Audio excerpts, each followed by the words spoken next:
Bien, pues vamos a dar inicio.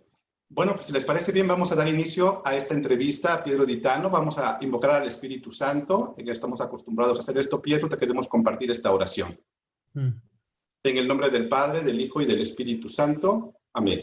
Amén. Ven, Espíritu Santo, llena los corazones de tus fieles y enciende en ellos el fuego de tu amor.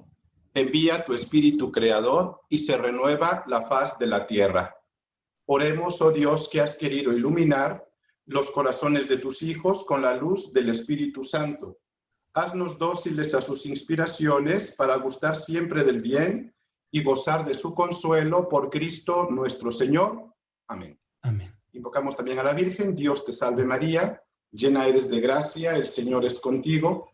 Bendita tú eres entre todas las mujeres y bendito es el fruto de tu vientre Jesús. Santa María, Madre de Dios, ruega por nosotros pecadores, ahora y en la hora de nuestra muerte. Amén. Gloria al Padre, y al Hijo, y al Espíritu Santo, como era en el principio, ahora y siempre, por los siglos de los siglos. Amén. En el nombre del Padre, del Hijo y del Espíritu Santo. Amén. Bienvenidos a todos los que se han conectado a esta sesión de Zoom o también a través de las redes sociales. Muchas gracias por su presencia. Veo aquí que tenemos conexiones de México, de varias ciudades de México, de Monterrey, de Guadalajara, de aquí de México, también de Cancún. Veo aquí personas también de Tuxtla Gutiérrez, Chiapas. En fin, no quiero dejar de mencionar, pues todas, ¿no? Son muchísimas aquí, ¿no? Y también veo personas conectadas de Centroamérica, tanto de Guatemala como de El Salvador. Muchísimas gracias por el interés que han mostrado en esta conferencia.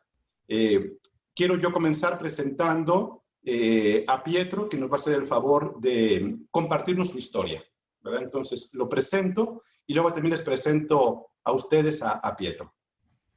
Bien, Pietro nació en Santiago de Compostela en el año 1988. Es hijo de padre italiano y de madre española. Con 19 años se mudó a Madrid, donde se licenció en Comunicación Audiovisual en la Universidad Complutense. Cursó parte de sus estudios en Roma, en la Universidad La Sapienza. Después realizó un máster en Gestión de la Industria Cinematográfica en la Universidad Carlos III de Madrid. En el año 2016 fundó esta productora Océano, una productora de cine comercial con alma. Tras su carrera como modelo internacional en ciudades como Nueva York, Milán o Londres, cursó el ciclo completo de estudios Corazza para el actor cuyo director y fundador es el coach de Javier Bardem. De 2015 co-creó con Pedro Manglano, autor espiritual de éxito, y dirigió la serie documental Misericordia, compuesta por 4 volúmenes en YouTube.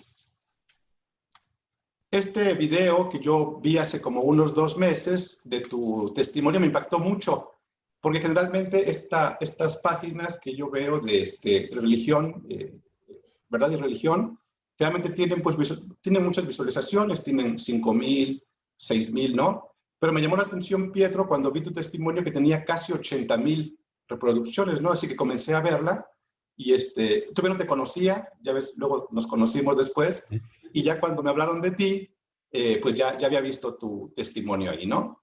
De manera, pues, que realmente te felicito porque creo que tu testimonio ayuda mucho a jóvenes, a católicos, a descubrir e inspirarse en ello, ¿no? También quiero presentarte al público que nos acompaña, Pietro, ¿eh? Ya te comenté la vez pasada, pero te lo quiero presentar, ¿no? Entonces, son personas de México, de Guatemala, de El Salvador. Católicos, muy devotos de la Virgen de Guadalupe, todos. Alguna vez han venido a México, incluso de El Salvador y de Guatemala, para visitar este santuario. Todos muy comprometidos en apostolados como Escuela de la Fe, como evangelizadores de tiempo completo, religiosas, deidad, de instituidad, jóvenes de águilas guadalupanas de entre 15 y 20 años, misioneros. También aquí hay unos músicos misioneros. Hay un grupo de jóvenes que su misión es música católica con mensaje, y así les llamamos, ¿no? Misioneros, músicos católicos. También te quiero presentar a todos ellos como participantes en Cineforum. Muchos de ellos participan en estos grupos de Cineforum en varias ciudades de Centroamérica y de México, donde vemos películas de valores. Y bueno, pues estaremos también muy atentos a tu próxima película, de la cual te preguntaré en un momento más. Bien, vamos a iniciar esta entrevista en este formato, entrevista, ¿verdad? Te voy a hacer algunas preguntas. Voy a seguir como un orden cronológico para que vayas tú platicándonos tu historia. Te agradecemos mucho la confianza que tienes de abrirnos tu vida, tu historia, porque creo que eso inspira a las personas y nos ayuda también a encontrar en nuestra vida pues una misión como tú también la has encontrado. Bien, así que comienzo. Vamos con la primera pregunta. Pietro, ¿cómo te transmitieron la fe tus papás, tus padres? ¿Cómo la viviste en tu niñez allá en Madrid y en Italia? Sí, pues más que nada de forma muy sencilla, tampoco era como nada especialmente llamativo, como más o menos cualquier familia creyente, sí que teníamos la costumbre como buena y fija de ir a misa los domingos, ¿no? Entonces, pues cada fin de semana solíamos ir a misa de 9 y tuvimos la buena suerte de que hubo un mismo sacerdote que me inspiró muchísimo. Incluso en la película que estamos trabajando, un poco parte de la idea original viene porque era un hombre que tenía un don de palabra maravilloso. Falleció hace poquito don Miguel y fue el mismo que casó a mis papás, nos bautizó a todos los hermanos, nos dio la primera comunión a todos los hermanos. Y entonces en esa parroquia íbamos, parroquia de Salomé de Santiago, que es Santiago es una ciudad bastante antigua, histórica, que es donde se hace el Camino de Santiago, por cierto, que a lo mejor a ustedes les suena en la peregrinación, que creo que tiene bastante fama por ahí. Es como uno de los 3 centros de peregrinaciones de Europa, creo que con Roma en Jerusalén, si no, corríjame Pablo, pero me Sí, suena que sí, ¿no? Y entonces, pues ahí en una iglesia que estaba cerquita de la catedral de la tumba del apóstol, pues los domingos íbamos, más o menos de buen grado, no íbamos peleados, y asistíamos a la misa, y la verdad es que tuve como la muy buena suerte de que como este hombre tenía un don de predicación llamativo, ¿no? Creo que los dones que nos regala Dios, que cada uno tenemos uno distinto, no sabemos exactamente cuál, pero cada uno tenemos uno, ¿no? Y este sacerdote tenía un don de palabra maravilloso. Cerraba los ojos, se ponía a predicar y se tiraba como toda la homilía con los ojos cerrados y hablaba como del amor de Dios con una dulzura increíble y era un señor mayor, ¿no? Y de alguna forma como esa experiencia tan buena o sea, como que en mi corazón toda la parte de Dios, aunque en algún momento me separase, el hecho de haber tenido experiencia de un hombre que hablaba unas cosas tan sublimes, como que generó un recuerdo muy bueno, ¿no? Y sí, yo creo que fue una semilla que sembraron mis papás. No era a lo mejor una familia con mucha formación o que fuesen muy estrictos con temas de moral y demás, pero por lo menos ese domingo la misa tal. Y yo creo que me tuvieron que enseñar a rezar en las noches también, porque sí que recuerdo que cada noche cuando me metía en cama, y recuerdo a mi papá haciendo una vez en Italia con mi primo, que nos metíamos en cama, decía, bueno, dobbiamo fare una preghiera, que es como vamos a hacer una oración, y nos ponía a mi primo y a mí, que mi primo no debía rezar en su casa, y mi papá nos ponía, que aunque yo no lo recuerdo de haberlo hecho en mi casa, pero seguro que de muy pequeñito, me lo habían enseñado antes de dormir, se ponía a hacer una oración con nosotros. Son semillas pequeñas, ¿no? Que yo ahora miro a mis padres y no les veo como que hayan sido a lo mejor unos grandes enseñantes de la espiritualidad, pero es que esas semillas pequeñitas, si lo miro con humildad, de ir a esa misa en ese lugar y elegir ir a ese lugar porque sabían como que esa homilía aportaba, o esa oración en la noche, fueron como pequeñas semillas que aunque yo no vea, guau, papá, mamá, os debo todo de la fe, si lo miro con humildad y un poco a la luz del Señor, como creo que esas cosas, ese sacerdote ahí que me acaba de venir ahora mismo, y esas oracioncitas pequeñas que rezaba en la noche, sí que fueron como la parábola esta del Señor, Pablo, y a los oyentes seguro que les suena como que el reino de los cielos se parece a la semilla, que cuando es pequeña como que es la más pequeña de todas las semillas, y cuando crece es como la más grande de todas las plantas, y hasta los pájaros, la estoy citando muy imprecisa, pero algo así, ¿no? Creo que mis papás pusieron como esa semilla pequeñita, aparentemente insignificante, pero luego que toda la obra que vino haciendo el Señor en mi vida con los años fue posible gracias a eso, ¿no? excelente, ¿no? Pues muy buena esta primera parte donde nos hablas de esta semilla, de esta fe transmitida de tus papás hacia ti y que, bueno, pues ahí estaba presente, ¿no? Vamos a pasar a la etapa de la adolescencia y de la primera juventud. Cuéntanos, Pietro, ¿qué pasó con tu fe en tu adolescencia? y cómo se dio ese alejamiento de la iglesia y también esa búsqueda de alternativas como el New Age o el budismo, ¿no? ¿Qué fue lo que sucedió?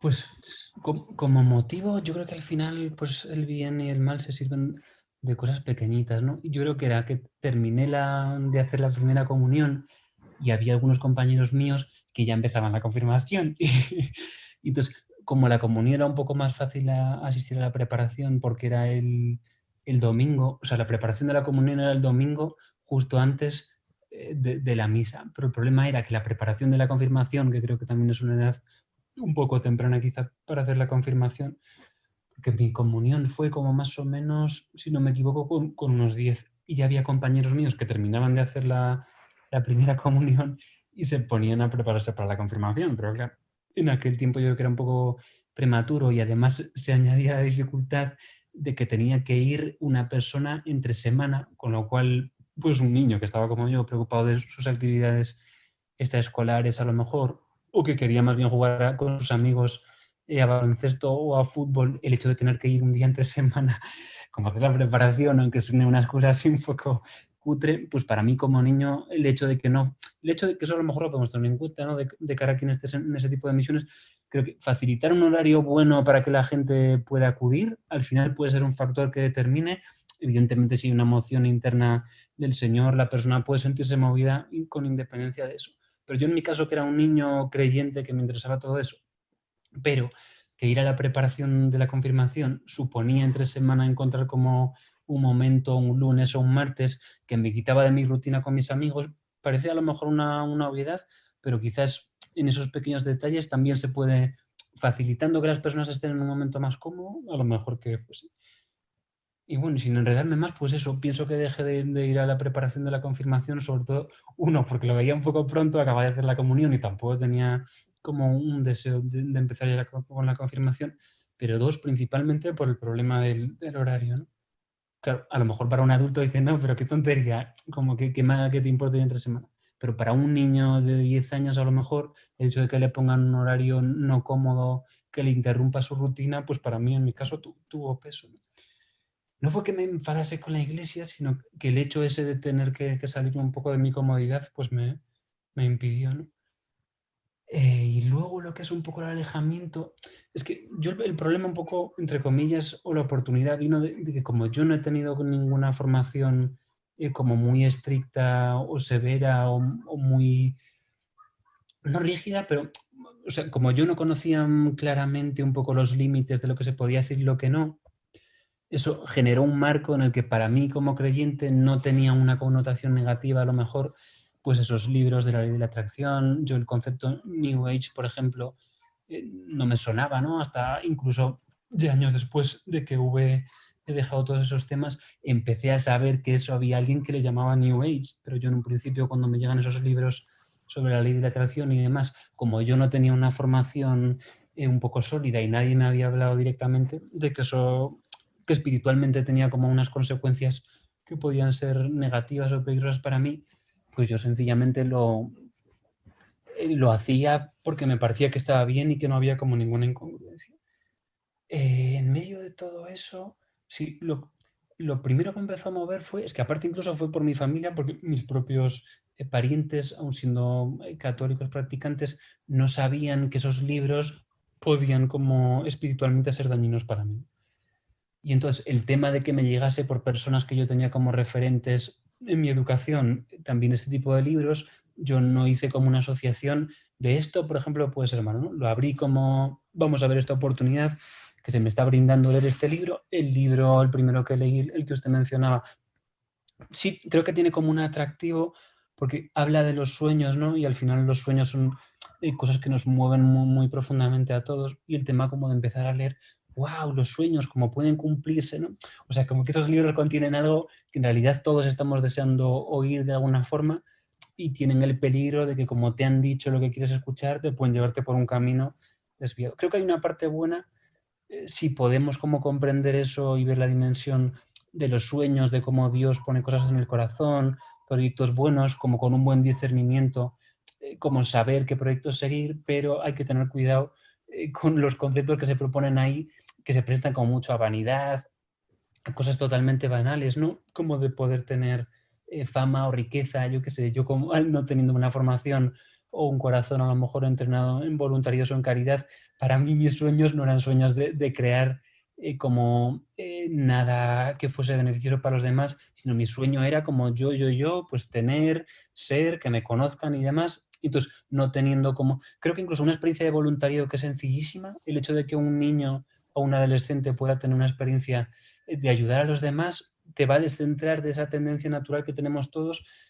por supervivencia y por, no sé, o sea, creo que como la naturaleza es egoísta, pues cuando vemos un gorila, el gorila intenta alimentarse y no está pensando en ser bueno con los demás gorilas, ¿no? Nosotros tenemos como esa parte que si no estamos habitados por el Espíritu de Dios, tendemos a buscar nuestro propio interés, ¿no? Yo creo que es malo en cuanto a que nuestra naturaleza es mala, es caída, ¿no?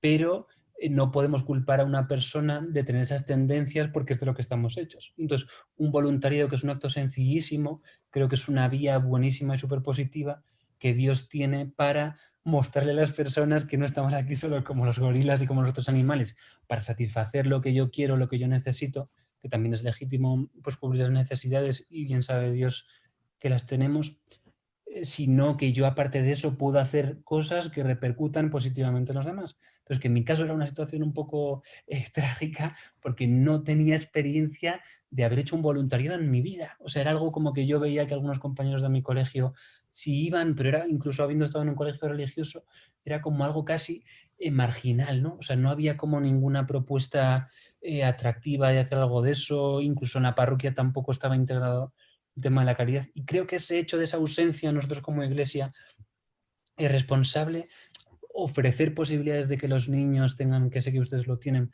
por lo que me comentó Pablo, posibilidad de hacer misión, de ver la necesidad del otro y de tener una experiencia real, concreta, de que ahí hay satisfacción, ¿no? Porque cuando uno ayuda, pues lo sabemos todos que somos adultos más o menos los que estamos aquí. Cuando yo ayudo al otro, tengo una experiencia positiva que a mí me enriquece, que a mí me llena y que incluso es muy superior en cuanto a la paz que me genera que todo lo que yo puedo conseguir cuando me dan todos mis caprichos y todo lo que a mí me da la gana.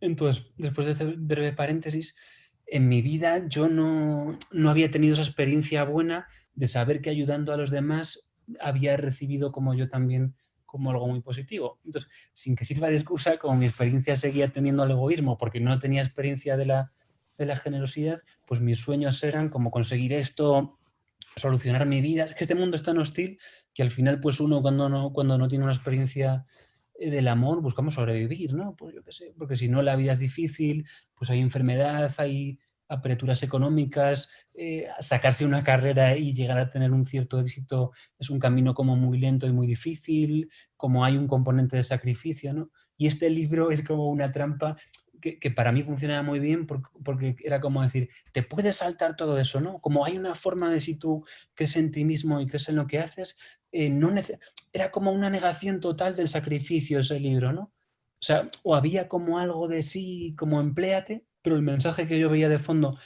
y que conectó mucho conmigo como adolescente fue como, no hace falta todo eso, ¿no? Como es más fácil, como algo de sí, no sé, como un engaño que ahora lo veo con perspectiva, con 32 años, y lo veo nimio, pero en su momento como que había algo que parecía que se me iba a hacer más fácil la vida y como que toda esa barrera del mundo adulto, de dificultad, de esa cultura del esfuerzo, de la espera, de la perseverancia, si tú lo hacías como desde los sueños y desde proyectar y no sé qué, era como algo fantástico de que como si fueses al país de nunca jamás, con un puente te saltas como toda la necesidad de sacrificio, de constancia y llegas ahí, ¿no?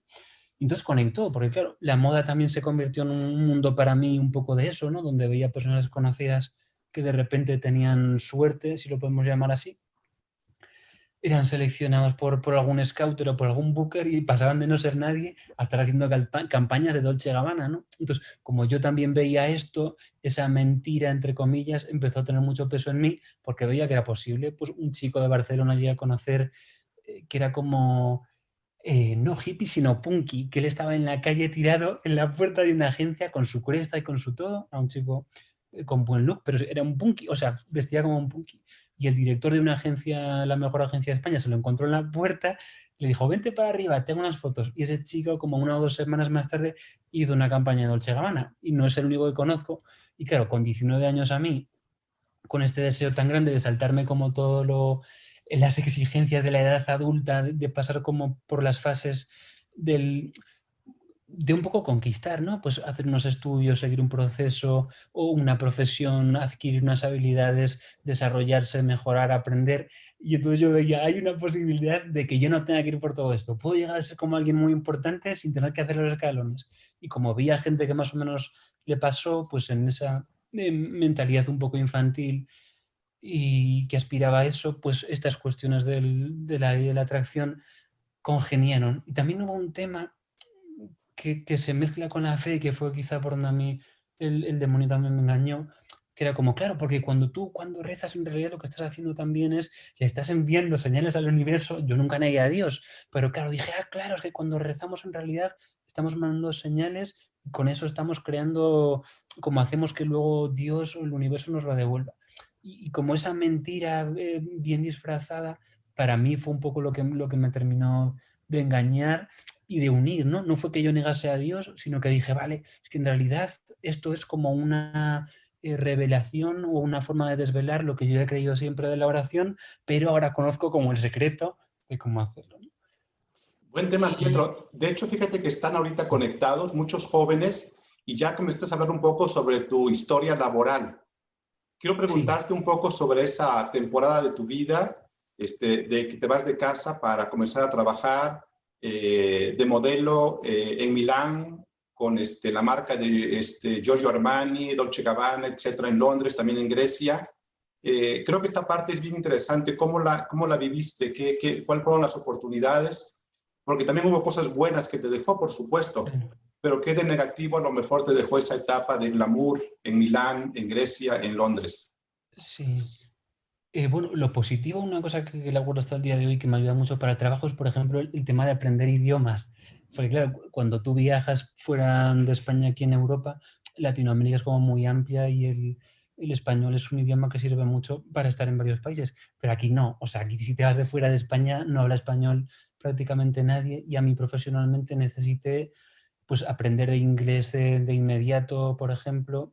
Y claro, habiendo salido de Madrid sin tener como buena formación de inglés, la moda sí me permitió, por ejemplo, mejorar muchísimo el idioma y en muy poquito tiempo estás teniendo como un nivel de inglés muy fluido que hasta el día de hoy pues puedo hacer entrevistas. Entrevisté a Scott Hahn, por ejemplo, el viernes y tuvimos todo un diálogo bastante fluido en inglés y era como medio por Zoom.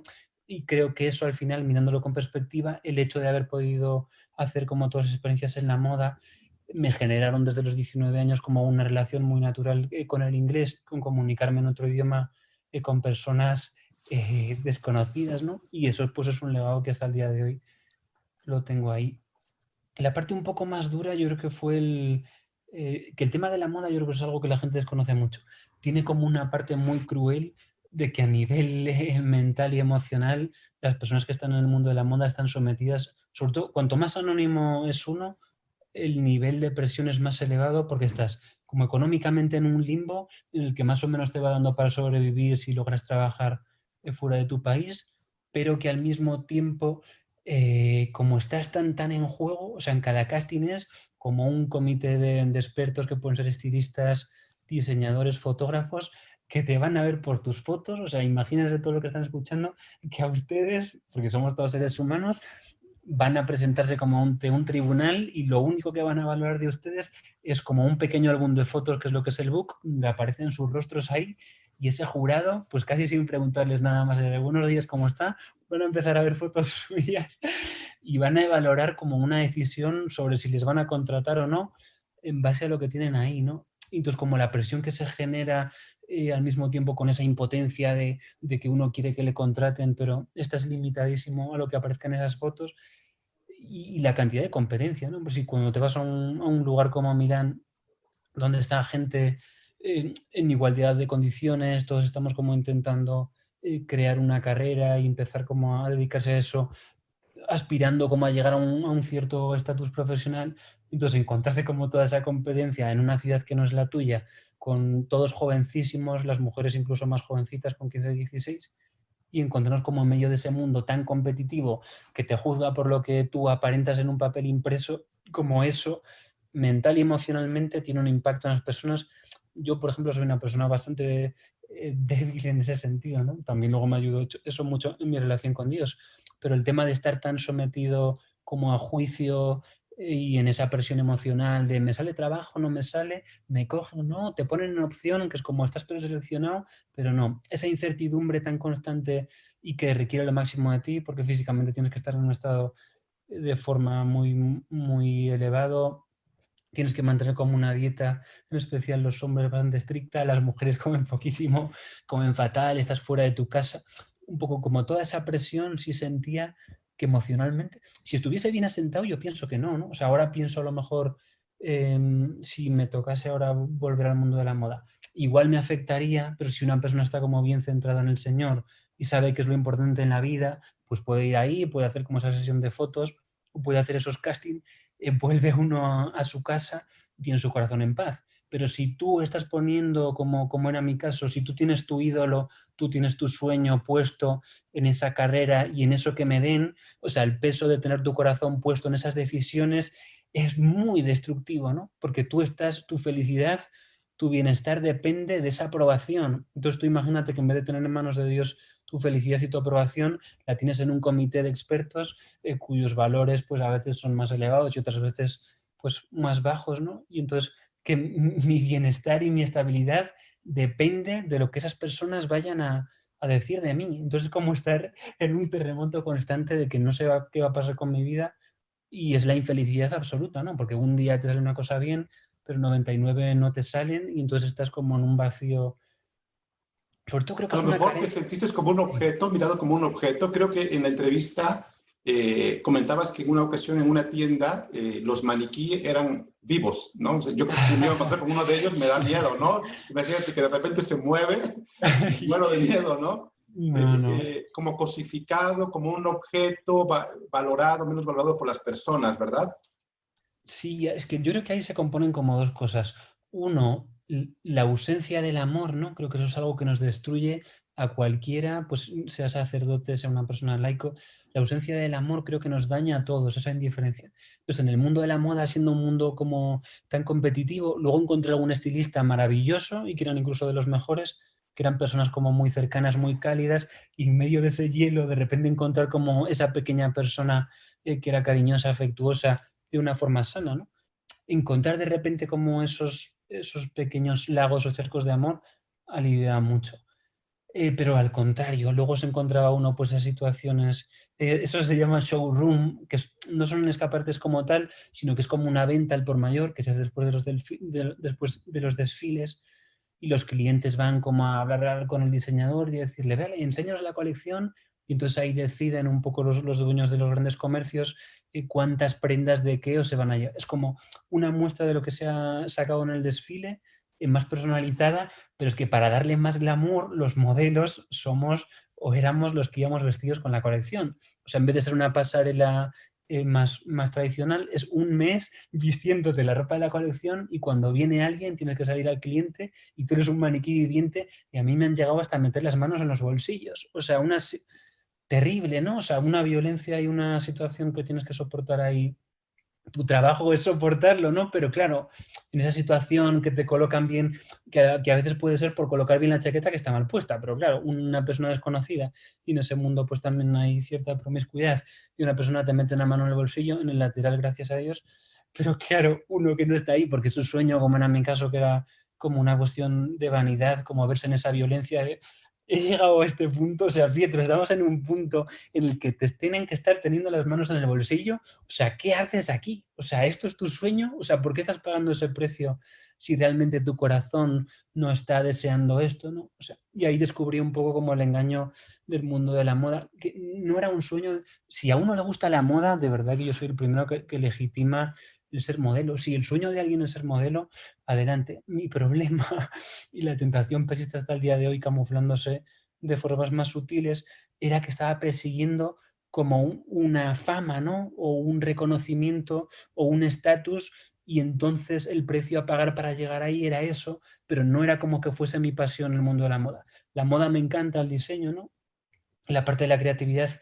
En Italia la moda es una cultura, ¿no? O sea, quizá incluso en España no tenemos como esa visión, pero en España la moda es creatividad. O sea, la gente se viste y todo el lenguaje es una forma de expresión, ¿no? Cuando las personas se visten en Italia, los hombres van muy arreglados y yo desde niño, como medio italiano, viví esa cultura que a mí me fascina hasta el día de hoy, sin caer en tonterías, pero como que era muy, muy atractivo ver cómo las personas pues también desarrollaban como un lenguaje expresivo a través de la forma de vestirse. Esa parte de la moda siempre me gustó. O sea, el diseño, la creatividad, el estilismo me gustó. Pero claro, a mí lo que no me gustaba era ser modelo y me acabé siendo presa de mi propia estupidez. O sea, mi ídolo, una vez más, me hizo ser esclavo de algo. El problema de los ídolos es eso, ¿no? Que al final nos convierten en esclavos.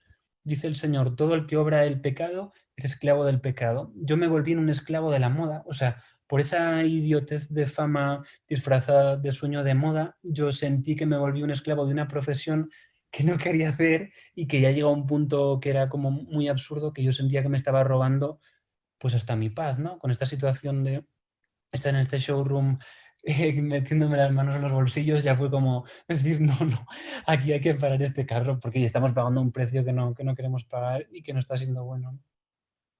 ¿Te parece bien que pasemos al capítulo de tu conversión?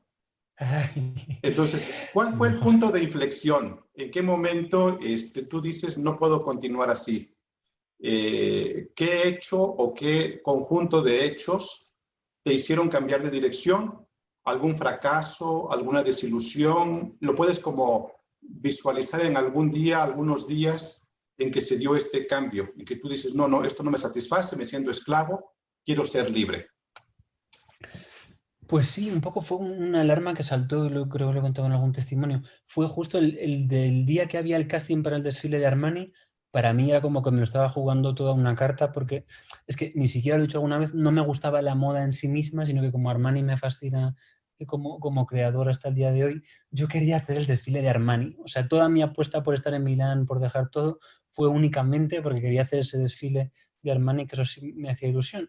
Entonces, como aposté todo por eso y fueron como 6 meses de sacrificios de distinta índole para llegar a ese desfile y creyendo mucho como en este sueño falso, ¿no? De que si tú proyectas algo tal, se va a cumplir, tú eres el creador de tu propio destino y toda esta historia. Entonces, ¿qué pasó? Que llegó el día, llegó la hora de la verdad. Llegó el momento en el que yo tenía que estar ahí, que me iba a enfrentar como al comité de Armani y me fue imposible, no me dejaron ni entrar en el casting, o sea, fue un fracaso hasta el punto de que no pude entrar, ¿no? Yo contaba que sí porque estaba en una agencia buenísima, me habían visto sus estilistas con anterioridad y parecía que les iba a encajar, pero el día del desfile no puedo ni hacer el casting. Entonces, pues imagínense, bueno, lo cuento siempre como Matrix, cuando se deshace el mundo así en código binario, en letras verdes, se me deshizo mi mundo en el que yo había creído porque yo estaba convencidísimo, podía mirar a alguien a los ojos y creyéndome aquella mentira decirle, yo voy a hacer el desfile de Armani. Como tenía esa convicción interior, pero claro, luego llega la realidad y uno se da cuenta de que no te dejan ni entrar en el desfile y entonces la realidad te aplasta por su propio peso. Eso es lo bueno de la mentira, ¿no? Llega un punto en el que cuando estás viviendo una mentira, gracias a Dios, la mentira termina por desvelarse a sí misma. Y entonces el día que se cayó el velo y que la mentira se desveló fue cuando no se me permite hacer el casting de Armani. Y entonces, o sea, vi como que todo mi sacrificio era inútil, ¿no? Cuando le ofrecemos a Dios sacrificios de generosidad, de dedicarle tiempo a los demás, de dedicarle tiempo a Él, es un mundo que nunca se desmorona porque son sacrificios que llegan a buen puerto. Hay algo como que es una comunicación, lo que estamos haciendo es efectivo, ¿verdad? Porque eso no cae en saco roto, lo hacemos por el Señor, Él lo recibe y eso está grabado en el reino de los cielos, ¿no? Para la eternidad. Pero la moda era lo contrario, como era una mentira y como era un ídolo, todo mi sacrificio de verdad fue tirado a la basura. Entonces, cuando uno trabaja por el Señor 6 meses, pues sabe que ha sembrado y que otros recogerán. Pero es que en mi caso fue sembrar 6 meses para llegar a un punto de darme cuenta que lo había tirado por la borda. Entonces, ese punto de darme cuenta de que había estado perdiendo mi tiempo, uno, me volví contra Dios, que yo estaba más bien en una fase budista de mi vida, que nunca había renunciado a mi fe, estaba haciendo como mis mantras del budismo, bueno, era una rama del budismo, budismo zen, Shinjoen, yo por la noche había dejado de ver mis oraciones y estaba haciendo eso. En vez de ir a misa los domingos, estaba pues yendo al templo budista, cantaba mis mantras y era todo como muy, muy cool, ¿no? Estábamos descalzos, había como mucha fraternidad, esas personas eran maravillosas, tenían como mucha compasión, pero claro, yo veo que se me cae el mundo encima, que acabo de tirar 6 meses de mi vida y con quien me enfadé fue con Dios, ¿no? Y entonces mi director espiritual, el sacerdote con el que hablo ahora, me dice, perdón, discúlpenme que me ha llamado mi mamá. No te preocupes, si quieres Perdón. contestarle mientras yo hablo con los No, demás, no, no. ¿no? Perdóneme. Sí, de No, hecho también te quería entonces, preguntar dentro de este espacio, sí, también estudiaste actuación, ¿verdad? Y creo sí. que en esta parte de la actuación incluso estudiaste y participaste en algunas actuaciones donde hacías del malo, ¿verdad? Y digamos así que esta actuación de hacer tuyas emociones malas, ¿verdad? Malvadas, ¿te afectó? Sí, sí, ese fue el momento más terrible de mi vida, yo creo. Fue un poco en la época post-Milán, después de como ese momento de abrir los ojos y darme cuenta que todo era una mentira, necesité de alguna, como entré en un proceso de desprecio hacia mí mismo por haber invertido o malgastado de aquella forma tan terrible todo eso. Luego tuve otro toque muy fuerte de un señor que me paró en el metro, pero quizá aquí no es el momento. Si la quieren, está en YouTube, es un episodio de una muestra del amor de Dios muy sublime, pero voy primero a lo que me dice. ¿Yo qué pasa? Que como a nivel de desarrollo personal estaba como en un punto de necesidad de afirmarme a mí mismo, ¿no? O sea, había sido como tan negado por la vida en Milán que dije, ya no me sirve con el hecho sencillamente de que me analicen o me juzguen o tomen una decisión sobre mi apariencia. O sea, yo necesito como poder al menos mostrar algo de lo que yo soy o de lo que soy capaz de hacer que deje de ser como una pegatina en 2D y por lo menos tenga voz. Entonces la actuación más o menos tenía que ver con la parte de la imagen. No sé si lo de la fama creo que se me calmó un poco la tontería porque como fue una experiencia tan negativa, hubo algo que necesité volver al hogar, volver al amor, volver a mi familia, volver a mis amigos. Estaba como tan roto que necesitaba ser reparado y nos reparamos en el amor, ¿no? Y teniendo a mi familia y a mis amigos, pues volví a ese lugar. En la actuación, entonces empiezo, retomo mi carrera en Madrid, lo de la moda sigo, pero ya no a nivel internacional, sino aquí en España. Quiero formarme como actor, terminar mis estudios un poco por recomendación de mis papás de comunicación audiovisual. Y entonces ahí en esa escuela, sí es cierto, es una escuela buenísima, es de método, creo que ahí también tiene mucha cultura en Latinoamérica de actuación, ¿no?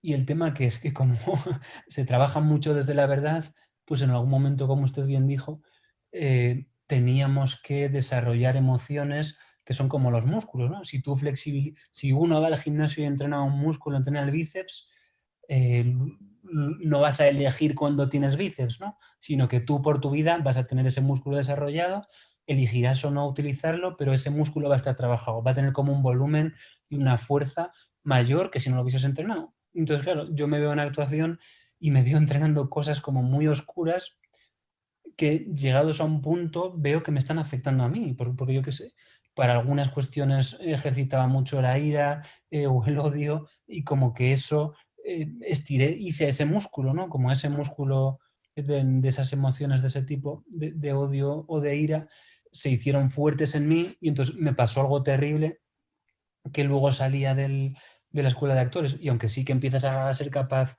de representar o de encarnar cosas muy sorprendentes y distintas de ti mismo, me pasaba que cuando estaba en situaciones donde esos sentimientos no tenían lugar natural, ¿no? Pues que sentía como que el demonio, aprovechando que yo tenía ese músculo, me ponía tentaciones terribles y que me asustaban mucho, hasta con seres queridos de mi familia, ¿no? Como que había unos brotes que yo, gracias a Dios, nunca seguí porque tuve plena conciencia y también porque estaba muy cerca de la gracia, pero ver como mi corazón lleno de ese odio y ver a una señora mayor y que me salían esos impulsos, o sea, era como algo muy loco. Mis compañeros, las escuelas de actores supongo que lo sabrán, se trabaja mucho la terapia, ¿no? Y mis compañeros de clase ya en el tercer nivel que estábamos, pues estaban yendo en un 60% al psicólogo todas las semanas. No como que se hubiesen vuelto locos, como que es un proceso que toca cosas tan íntimas y tan personales y tan sutiles que uno necesita un apoyo externo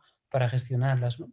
Y entonces yo me vi como en ese lugar. Yo nunca había ido al psicólogo en mi vida y tenía connotaciones negativas y no me apetecía meterme en un proceso personal, pero sí me vi con una realidad que como creyente me afectaba, ¿no? Porque si una lectura que me tocó mucho, que sonó en unas navidades, era lo de cómo puedo decir que amo a Dios a quien no veo si amo a mi prójimo a quien veo. Entonces para mí fue como, sí, yo era súper piadoso ahí, pues estaba yendo a misa todos los días, estaba rezando el rosario todos los días hasta las tantas de la mañana y demás, y entonces sentía un amor por Dios fantástico, un misticismo ahí de, Señor, me quiero ir contigo, pero luego tenía un hermano delante una persona mayor delante y me brotaban como estos sentimientos de odio y como que me entró una desilusión y fue un aterrizaje fuertísimo, decir, Pietro, no, o sea, la fe no es esto, estas cosas no son necesarias, no son malas en sí mismas, vaya, son buenas, pero el problema es que si tu corazón, si tu interior no es transformado, esto es como una auténtica mentira y no estás en Dios, ¿no? Estás como comportándote, como me dijo este hombre que me paró por la calle, que me cambió mi vida cuando 20 años más tarde, me dice, estás comportándote como un ángel de Dios. Yo mi comportamiento pues era de misa diaria, rosario diario y demás. Y me dijo, pero de nada, la palabra nada, pero de nada sirve ponerle al alma una capa blanca, luego poner una negra por encima y volver a cubrirlo con una blanca. Y fue como el escáner de Mian. Este era un señor que tenía unos dones fuertísimos, ¿no? Y aunque yo exteriormente podía tener una buena apariencia para todo el mundo, mi interior estaba en ese punto de destrucción y había esa capa negra muy presente, en parte por lo que había desarrollado en la escuela. Y entonces la entrada un poco creo que verdadera en la conversión real no fue entrar en una práctica religiosa como al principio, que también eso ayuda para la gracia, y si no fuese por eso, pues sabe Dios cómo hubiese terminado, sino que fue como tomar conciencia de que había como toda esa oscuridad en mi interior y empezar un camino a través de la caridad. Este hombre me dijo algo muy sabio que yo ya le pregunté, vale, sí, sí, entiendo, reconozco que yo tengo como esta capa negra en mi interior, la identifiqué clarísimamente y le digo, pero ¿cómo se quita, no? Y me dijo algo como eh, muy claro, que fue servicio, servicio, servicio. Entonces me empezó a hacer como si hiciese, como si esculpiese, toc, toc, toc, toc, toc, toc, toc, toc, toc, y él me dio a entender claramente como donde el alma se moldea y se esculpe, y eso está en la Biblia en 1000 lugares, en Isaías, en los Salmos, ¿no? Que obrar la justicia, hacer el bien, es lo de que tu oscuridad se volverá mediodía, creo que es la frase de Isaías, ¿no? Cuando obramos la caridad hay algo de esa oscuridad que a mí me estaba habitando, y que pues siempre el demonio intenta sembrar en nosotros, que si hacemos el bien hay algo de que Dios se olvida realmente de nuestros pecados, ¿no? Y como que ese bien que hacemos sirve para aclarar nuestra oscuridad. Entonces empecé como una nueva visión de la fe, teniendo pues, la justicia, ¿no? El ayudar al otro como una parte esencial, absolutamente inseparable de lo que era la práctica espiritual religiosa. Entonces empezó un camino más suave, ¿no? Que hasta el día de hoy continúa con batalla, pero por lo menos ya con más perspectiva y con la información correcta, ¿no? De cómo ser hijos de Dios. El termómetro es el del amor, por eso Pablo dice que entre la fe, la esperanza y la caridad, la mayor es la caridad, ¿no? Porque la fe y la esperanza se quedan en la muerte y la caridad es la única que trasciende, ¿no? Todo pasa menos la caridad, y aunque la fe evidentemente es un don grandísimo y que a mí me sirvió para salir de los momentos de mayores tinieblas, lo central, y si tuviésemos que quedarnos con una, y esto es muy radical lo que voy a decir, creo que es el amor, ¿no? Porque a veces yo he vivido ese peligro en mí mismo, ¿no? De estar viviendo una fe desprovista de amor, y es terrible, ¿no? Como verse en ese lugar de, sí, no sé, estamos sirviendo al Dios del amor y estamos haciendo como todo muy bien y no estamos amando. Es como que se acabe ya, que alguien nos despierte y nos diga, no, no, no hace falta tanto, es más sencillo, ¿no?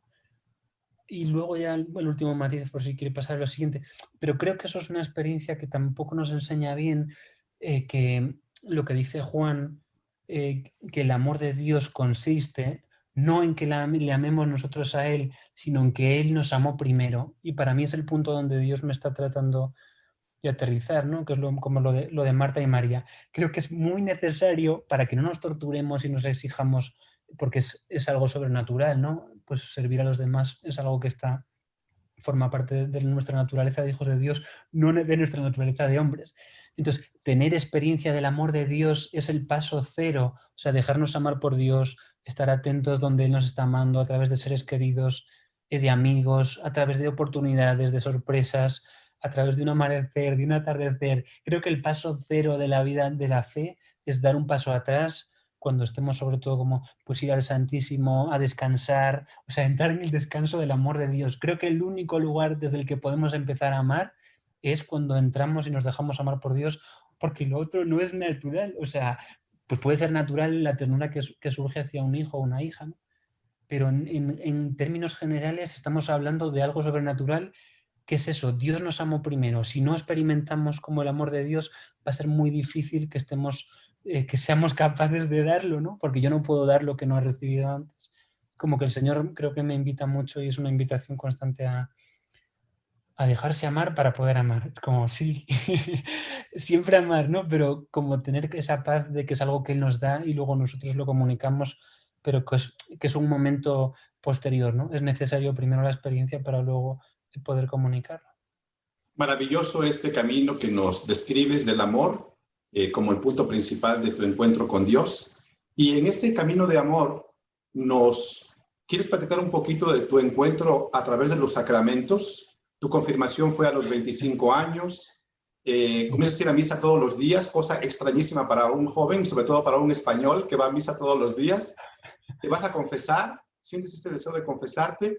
¿Cuál ha sido este trabajo tuyo en tu camino, concretamente con estos sacramentos, tu confirmación, tu confesión y tu Eucaristía diaria?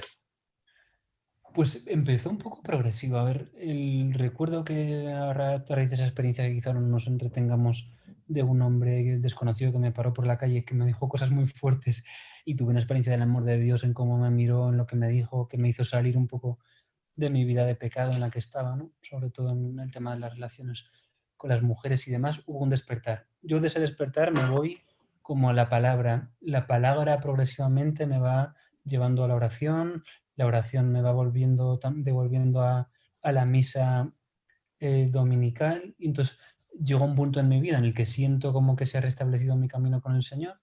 Yo renuncio a estas otras espiritualidades de forma clara porque experimenté que me estaban destruyendo y dije, por aquí no es. Entonces, ya en ese camino, pues, vale, entré en un momento difícil por algo que está en mi testimonio, por una experiencia de una amiga que había sido novia mía en el tiempo de moda. Tuve como una experiencia muy fuerte de Dios a través de la oración, en concreto a través del rosario, que ella se salió de una situación de adicción en la que estaba solo a través de la oración. Yo me quedo como muy conmovido. Después de eso, en un momento de una confesión, digamos que un sacerdote me invitó a soltar el deseo que yo tenía de que esa mujer pudiese ser mi pareja en el futuro. Sentí que Dios me estaba pidiendo más de lo que yo le estaba dispuesto a darle, ¿no? Porque estaba dispuesto a esperar indefinidamente, y ahí el demonio aprovechó para generar una separación entre el Señor y yo. Entonces, después de un primer acercamiento, entró en un verano de muchísima oscuridad, me costaba muchísimo rezar, como todo muy, muy complicado, hasta que a través de una sugerencia de un sacerdote de la contemplación me sentí llamado un día como a ir a confesarme un poco para barrer toda esta suciedad de mi interior. Y luego este sacerdote me dijo, si no puedes rezar, como voy a contemplar. Contempla la naturaleza, vete a la playa tú solo. Y entonces una mañana me levanté y fui dando un paseo, vi como ahí, sí, cosas de la naturaleza que en el silencio como que sentía que el Señor restauraba mi interior.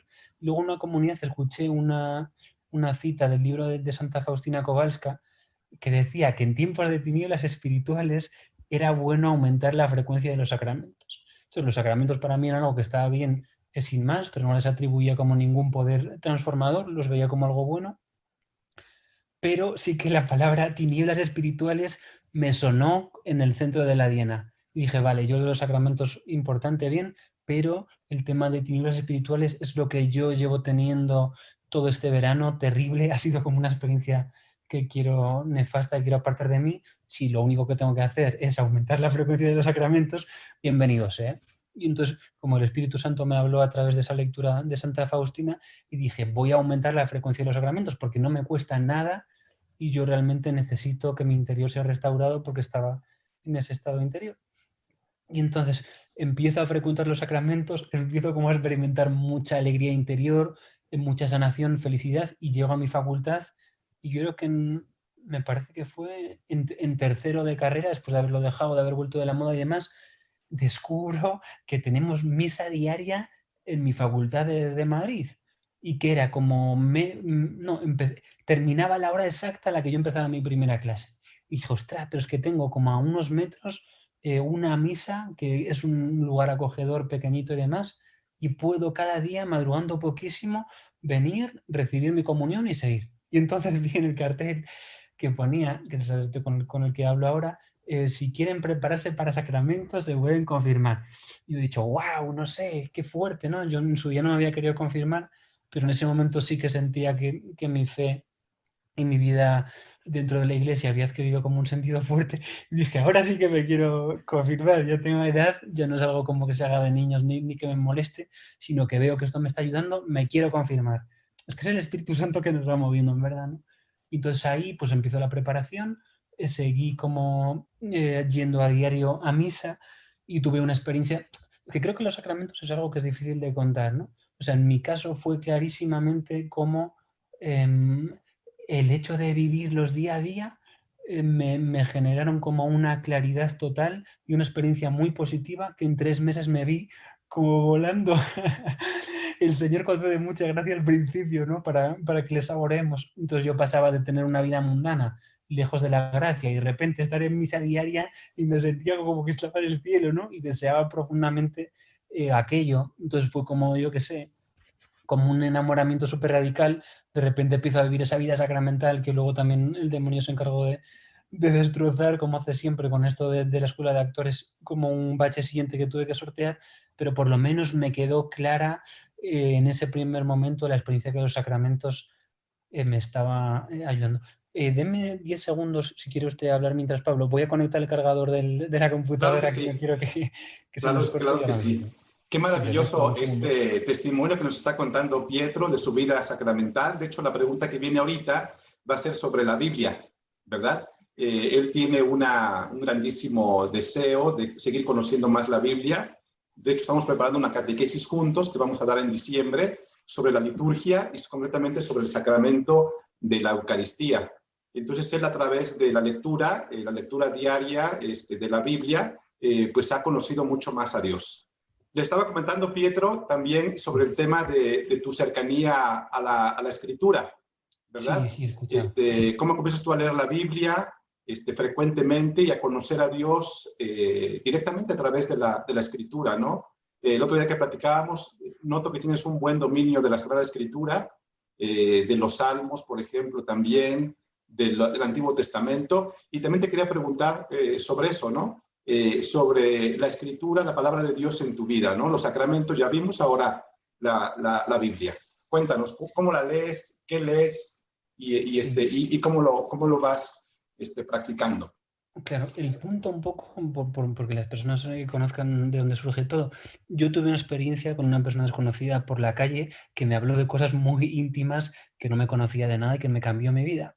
Entonces, más allá de entrar en detalles que este está contando en otros testimonios, esto que me produjo como un deseo fuertísimo de conocer al Señor en primera persona. O sea, como vi al Dios vivo, o sea, en esa persona vi como algo fuertísimo que nunca había visto en ningún otro lugar. Fue una experiencia tan fuerte que me generó un deseo imparable, irremediable, pero suave al mismo tiempo, ¿no? Como un deseo muy genuino de conocer de primera mano lo que Jesús decía. Vale que había tenido homilías de este sacerdote que me tocaba en el corazón, pero nunca había sentido el deseo de ponerme a leer a Jesús de primera mano. Y este encuentro con este hombre en la calle, que era muy fuerte porque tenía mucha autoridad y mucha dulzura, me generó como el deseo de ir yo a la fuente, de ponerme a leer el Evangelio. Y entonces siento que en prácticamente todo momento esa lectura del Evangelio es que me era muy grata, o sea, tampoco voy a decirlo desde un punto de vista de la disciplina, me era tan grato leer a Jesús, o sea, conocer a Jesús es algo como tan increíble y tan vivo hasta el día de hoy y tan concreto y tan para el día a día, que esas experiencias que lo conservo como el tesoro, no sé si lo más valioso, pero probablemente de lo más valioso que tengo como ser humano. Y entonces dentro de eso tuve en la época esta de la escuela que hemos comentado del tema de los malos sentimientos y demás, el demonio intentó también arrebatarme lo que había ganado de los sacramentos. Y entonces llegué como a dudar a través de un testimonio de un ex sacerdote que decía que la Eucaristía era un sacrilegio católico. Y yo, como soy una persona que busca mucho, pues llegué a considerar hasta esa posibilidad, ¿no? Que a ver si había habido como alguna manipulación ahí, o si no. Y entonces el Señor fue tan claro que es escandaloso. En esas lecturas que yo mantenía del Evangelio, cuando yo estaba como con esas dudas de fe, de si era un sacrilegio o no sé qué, leí: el que come mi carne y bebe mi sangre habita en mí y yo en él. Y entonces fue como cualquier duda que yo pudiese tener sobre la misa, con esa frase se borró de la faz de la tierra, y para mí ya fue que no es una cuestión de si la tradición o si no sé qué, no, que Jesús en persona dijo: el que come mi carne y bebe mi sangre habita en mí y yo en él. Y yo dije, uno, confirmación de que esto procede de la fuente más pura de la vida, y dos, yo necesito que Jesús habite en mí porque estoy destrozado. Empecé a hablar con una psicóloga que me ayudaba pero no era suficiente, mi familia me intentaba atender pero no bastaba, y entonces yo sentía que necesitaba que Jesús habitase en mí, me iba a confirmar en medio de todo este bache, y el sacerdote también, pues una vez más, pues sí, fue un emisario del Señor. Dijo: oye, Pietro, ahora que te vas a confirmar, ¿no te parecería bien que volvieses a frecuentar los sacramentos para preparar tu confirmación? Y volví a ir, pero con esta perspectiva renovada, uno, de necesidad total de estar destrozado, y dos, con esto de la Biblia, que ahora voy por ahí, no me quiero perder, de que leyendo esa frase en Jesús empecé a acudir a misa sabiendo que si yo comía su carne y bebía su sangre, que afortunadamente este buen hombre nos daba bajo las dos especies la comunión, él iba a habitar en mí. Entonces, con esa necesidad brutal que yo tenía para quitar toda esa porquería que tenía dentro, que no se solucionaba de otras formas, necesitaba que Jesús viniese a habitar en mí, porque no me estaba ayudando la terapia, necesitaba realmente que Jesús viniese a habitar en mí. No veía otra solución. De verdad que estaba en un momento de una desesperación muy fuerte, ¿no? Y se pasaban pensamientos terribles por mi cabeza. Y no podía ni cerrar los ojos en la misa.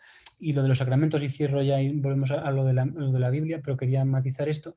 Tengo una experiencia como en una semana de una transformación fuertísima, de una sanación interior, mental y emocional, incomparable con lo que yo sentía con mi familia, que mi familia, estamos hablando de algo muy fuerte, mi familia, mis amigos o la psicóloga, incomparable. Lo que Jesús hizo conmigo, yendo a comérmelo a él, sabiendo con claridad total que él iba a entrar a habitar en mí, transformó mi vida definitivamente y me sané prácticamente. Bueno, tuve que dejar la escuela de actores en aquel momento porque no estaba siendo, también hay que tomar buenas decisiones humanas, ¿no?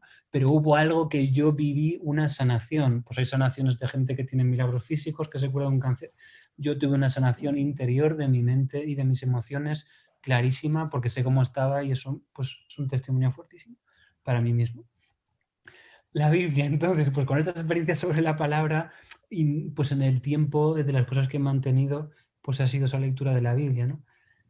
¿Y cómo mantengo eso? Pues en principio lo mantenía de noche. O sea, mi lectura un poco predilecta era en la noche, era el Evangelio, y no iba un poco más de allí. Pero el Señor también se volvió a servir de este sacerdote que me ayuda hasta el día de hoy. Y él me empezó a proponer que por qué no oraba la liturgia de las horas, los salmos. Y yo había intentado la vida religiosa, ¿no? Había estado en Roma con una orden fantástica, que eran de Latinoamérica, también de Colombia, viendo si tenía vocación sacerdotal, probé con los franciscanos, que era lo que yo sentía, y había tenido muy mala experiencia con la liturgia de las horas, con los laudes, y entonces a priori no me conquistó. Pero me dijo: léelo de la palabra, no lo leas como desde el móvil, no sé qué. Y yo dije: mira, esto lo hago un poco más porque me lo ha dicho él, porque también tengo una visión muy positiva de la obediencia y buenas experiencias cuando el Señor me hablaba a través de este hombre.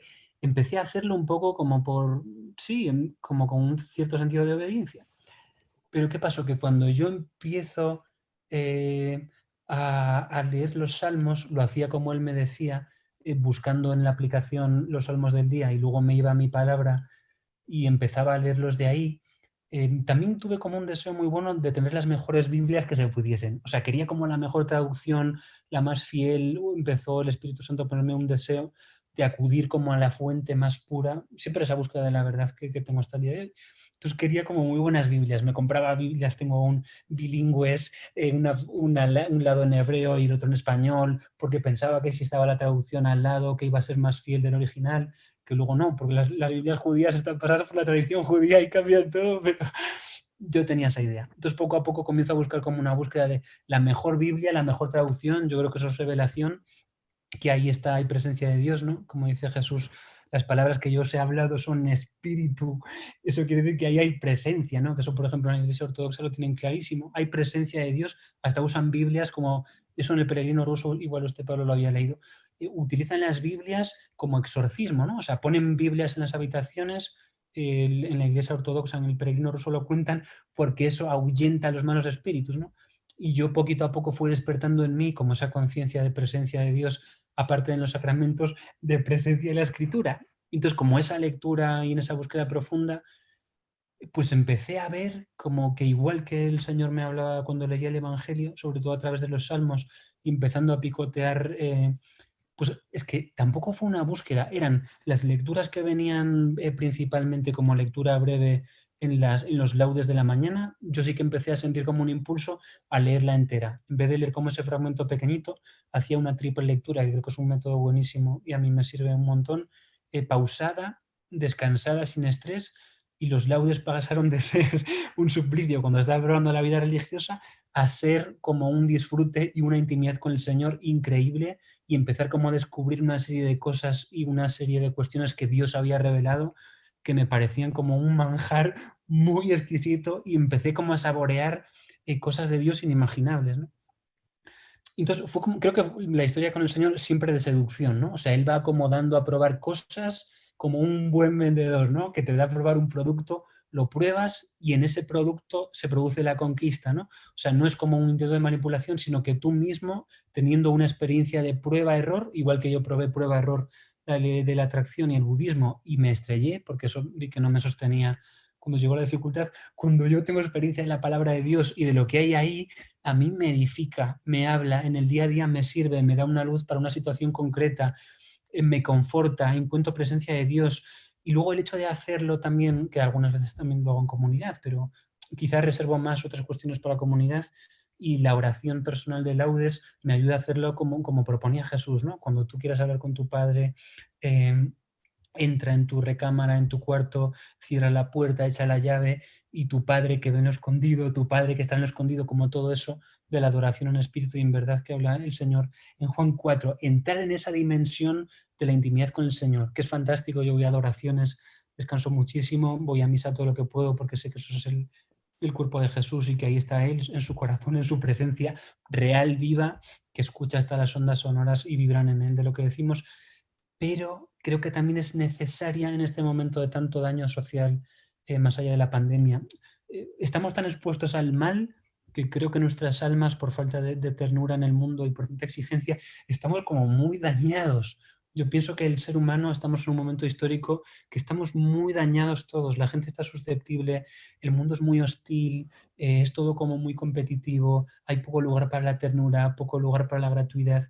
Y creo que ese espacio íntimo con el Señor me parece que es el único lugar de encuentro donde podemos ser acariciados por Él y preparados para salir a ese mundo sin que el mundo nos destroce, ¿no? Porque el mundo no es amigo, el mundo es lo que es, tiene sus propias reglas, pero como la experiencia clarísima de una construcción, es que son caricias de Dios. Cuando uno está leyendo la Escritura y ves que algo de lo que Él te está hablando a ti, tienes esa experiencia del Dios vivo que te está, yo que sé, una frase que te resuena como más en un día concreto. Creo que todos hemos podido tener esa experiencia y si no, invito a todo el mundo.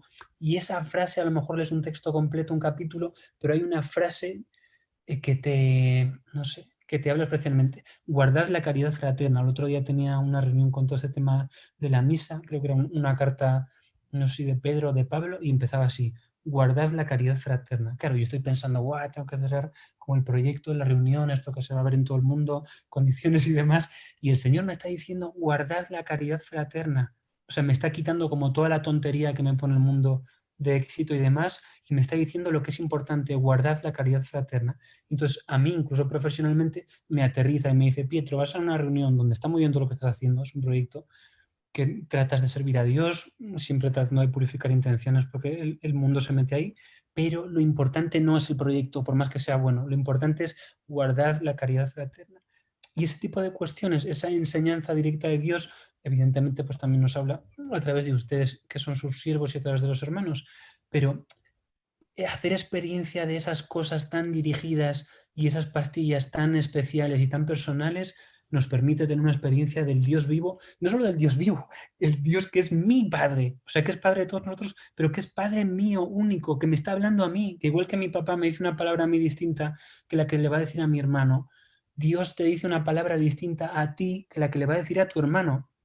Y esa experiencia de la unicidad nos permite sentir el amor de Dios, porque yo descubro cómo Él me está amando a mí de forma concreta, particular, y yo sintiendo que mi papá del cielo me está dando a mí algo en exclusiva, me hace también tener una paz de saber, Señor, te preocupas por mí, Señor, me estás amando, Señor, estás presente en mi dificultad, y creo que solo podemos ser transformados y podemos salir afuera y amar a los demás desde esa experiencia de que si Dios me ama a mí de forma concretísima, preocupándose de mis cosas concretísimas, yo puedo ocuparme del hermano, porque es que ya sé lo que es el amor, ya sé lo que es que Dios me cuida a mí, ya sé que Dios me ama a mí, sé que Él está ahí, pero si yo no abro esa palabra, si yo no abro esa Biblia, si yo no le dedico un tiempo de calidad a mi Señor, porque se lo dedico a mi esposa o a mi feligres, si yo no tengo ese momento de intimidad con Él, no puede.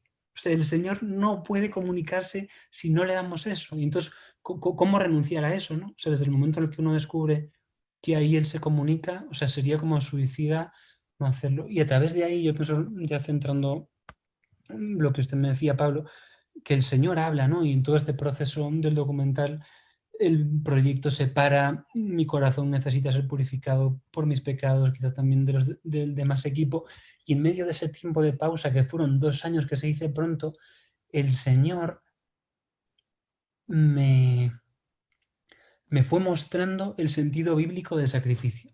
O sea, como de a poquito y sin ninguna directriz más que mínima externa, fue como poquito a poco en esa lectura a través de la liturgia de la Iglesia, permitiendo, sobre todo es que el Señor nos habla desde el corazón. ¿Y cómo es eso? Con solo amad y haced lo que queráis y todo vale. No, no, no, no.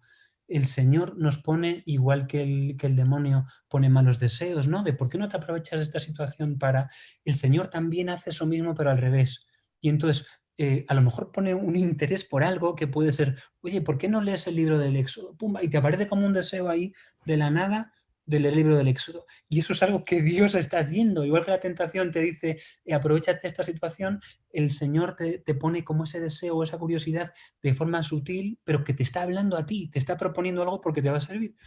Y a mí en concreto me empezó pues con la lectura del libro del Éxodo por una frase del libro de José Pedro Manglano, que era lo de que, bueno, que marcando las jambas de las puertas con la sangre del cordero, como que el ángel del Señor, el ángel exterminador, pasaría por encima de las casas de los hijos de Israel y que no les afectaría la plaga. Y entonces yo lo leí, me fascinó y dije, no tengo ni idea del libro del Éxodo. Y entonces como solo con esa frase el Señor me generó el deseo de leer el libro del Éxodo, empecé a leerme el Éxodo despacísimo, un capítulo por día, triple lectura. Bueno, yo no es que quiera hacer apología de mi método, pero de verdad que eso para mí, leerse un pasaje del Evangelio, aunque sea así, de 5 líneas, 3 veces en tiempo de calidad, o sea, creo que es casi imposible que Dios no hable ahí. Y para mí el aprendizaje verdadero viene como una primera lectura, ni siquiera una lectura con un método, sino que tiempo de calidad, leerlo 3 veces y es prácticamente imposible que no hable. Entonces, desde ahí empiezo a leer el libro del Éxodo, que a lo mejor a cada uno de ustedes le dirá otro libro totalmente distinto. Yo les estoy contando cómo fue, porque estaba con lo de la misa y en el Éxodo, como usted sabrá bien, Pablo, está como toda la instauración del sacerdocio levítico, los sacrificios originales con animales. Es una prefiguración de la misa tan fuerte que es escandaloso que 15 siglos antes de Jesús estuviese todo predibujado por Dios en un plan de salvación tan perfecto. Bueno, como ven, este tema me fascina. Ya nos dimos cuenta, ¿no? De hecho, lo irradias.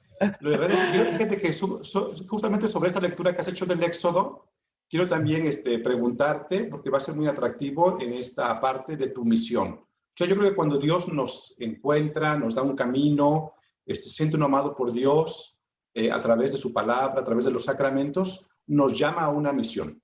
Yo lo que percibo, de lo poquito que te conozco, es que tú tienes una misión. Y quisiera por eso preguntarte justamente sobre estas lecturas que has hecho, sobre tu proyecto del rodaje de la película sobre la misa. ¿Qué objetivos tienes en esa película? ¿Quiénes participan? ¿Y en qué te podemos ayudar? Además de orar. Claro, pues el objetivo para mí de la película eh, es que la gente, es conceder una oportunidad a que la gente conozca al Dios vivo. O sea, realmente el objetivo verdadero es eso. O sea, creo que hay como una imagen social dañada, por lo que usted nos compartía también tanto en España como en México, que se necesita quitar como ese velo de mentira para que la gente pueda volver a tener un acceso, y no solo a Dios, sino al Dios vivo.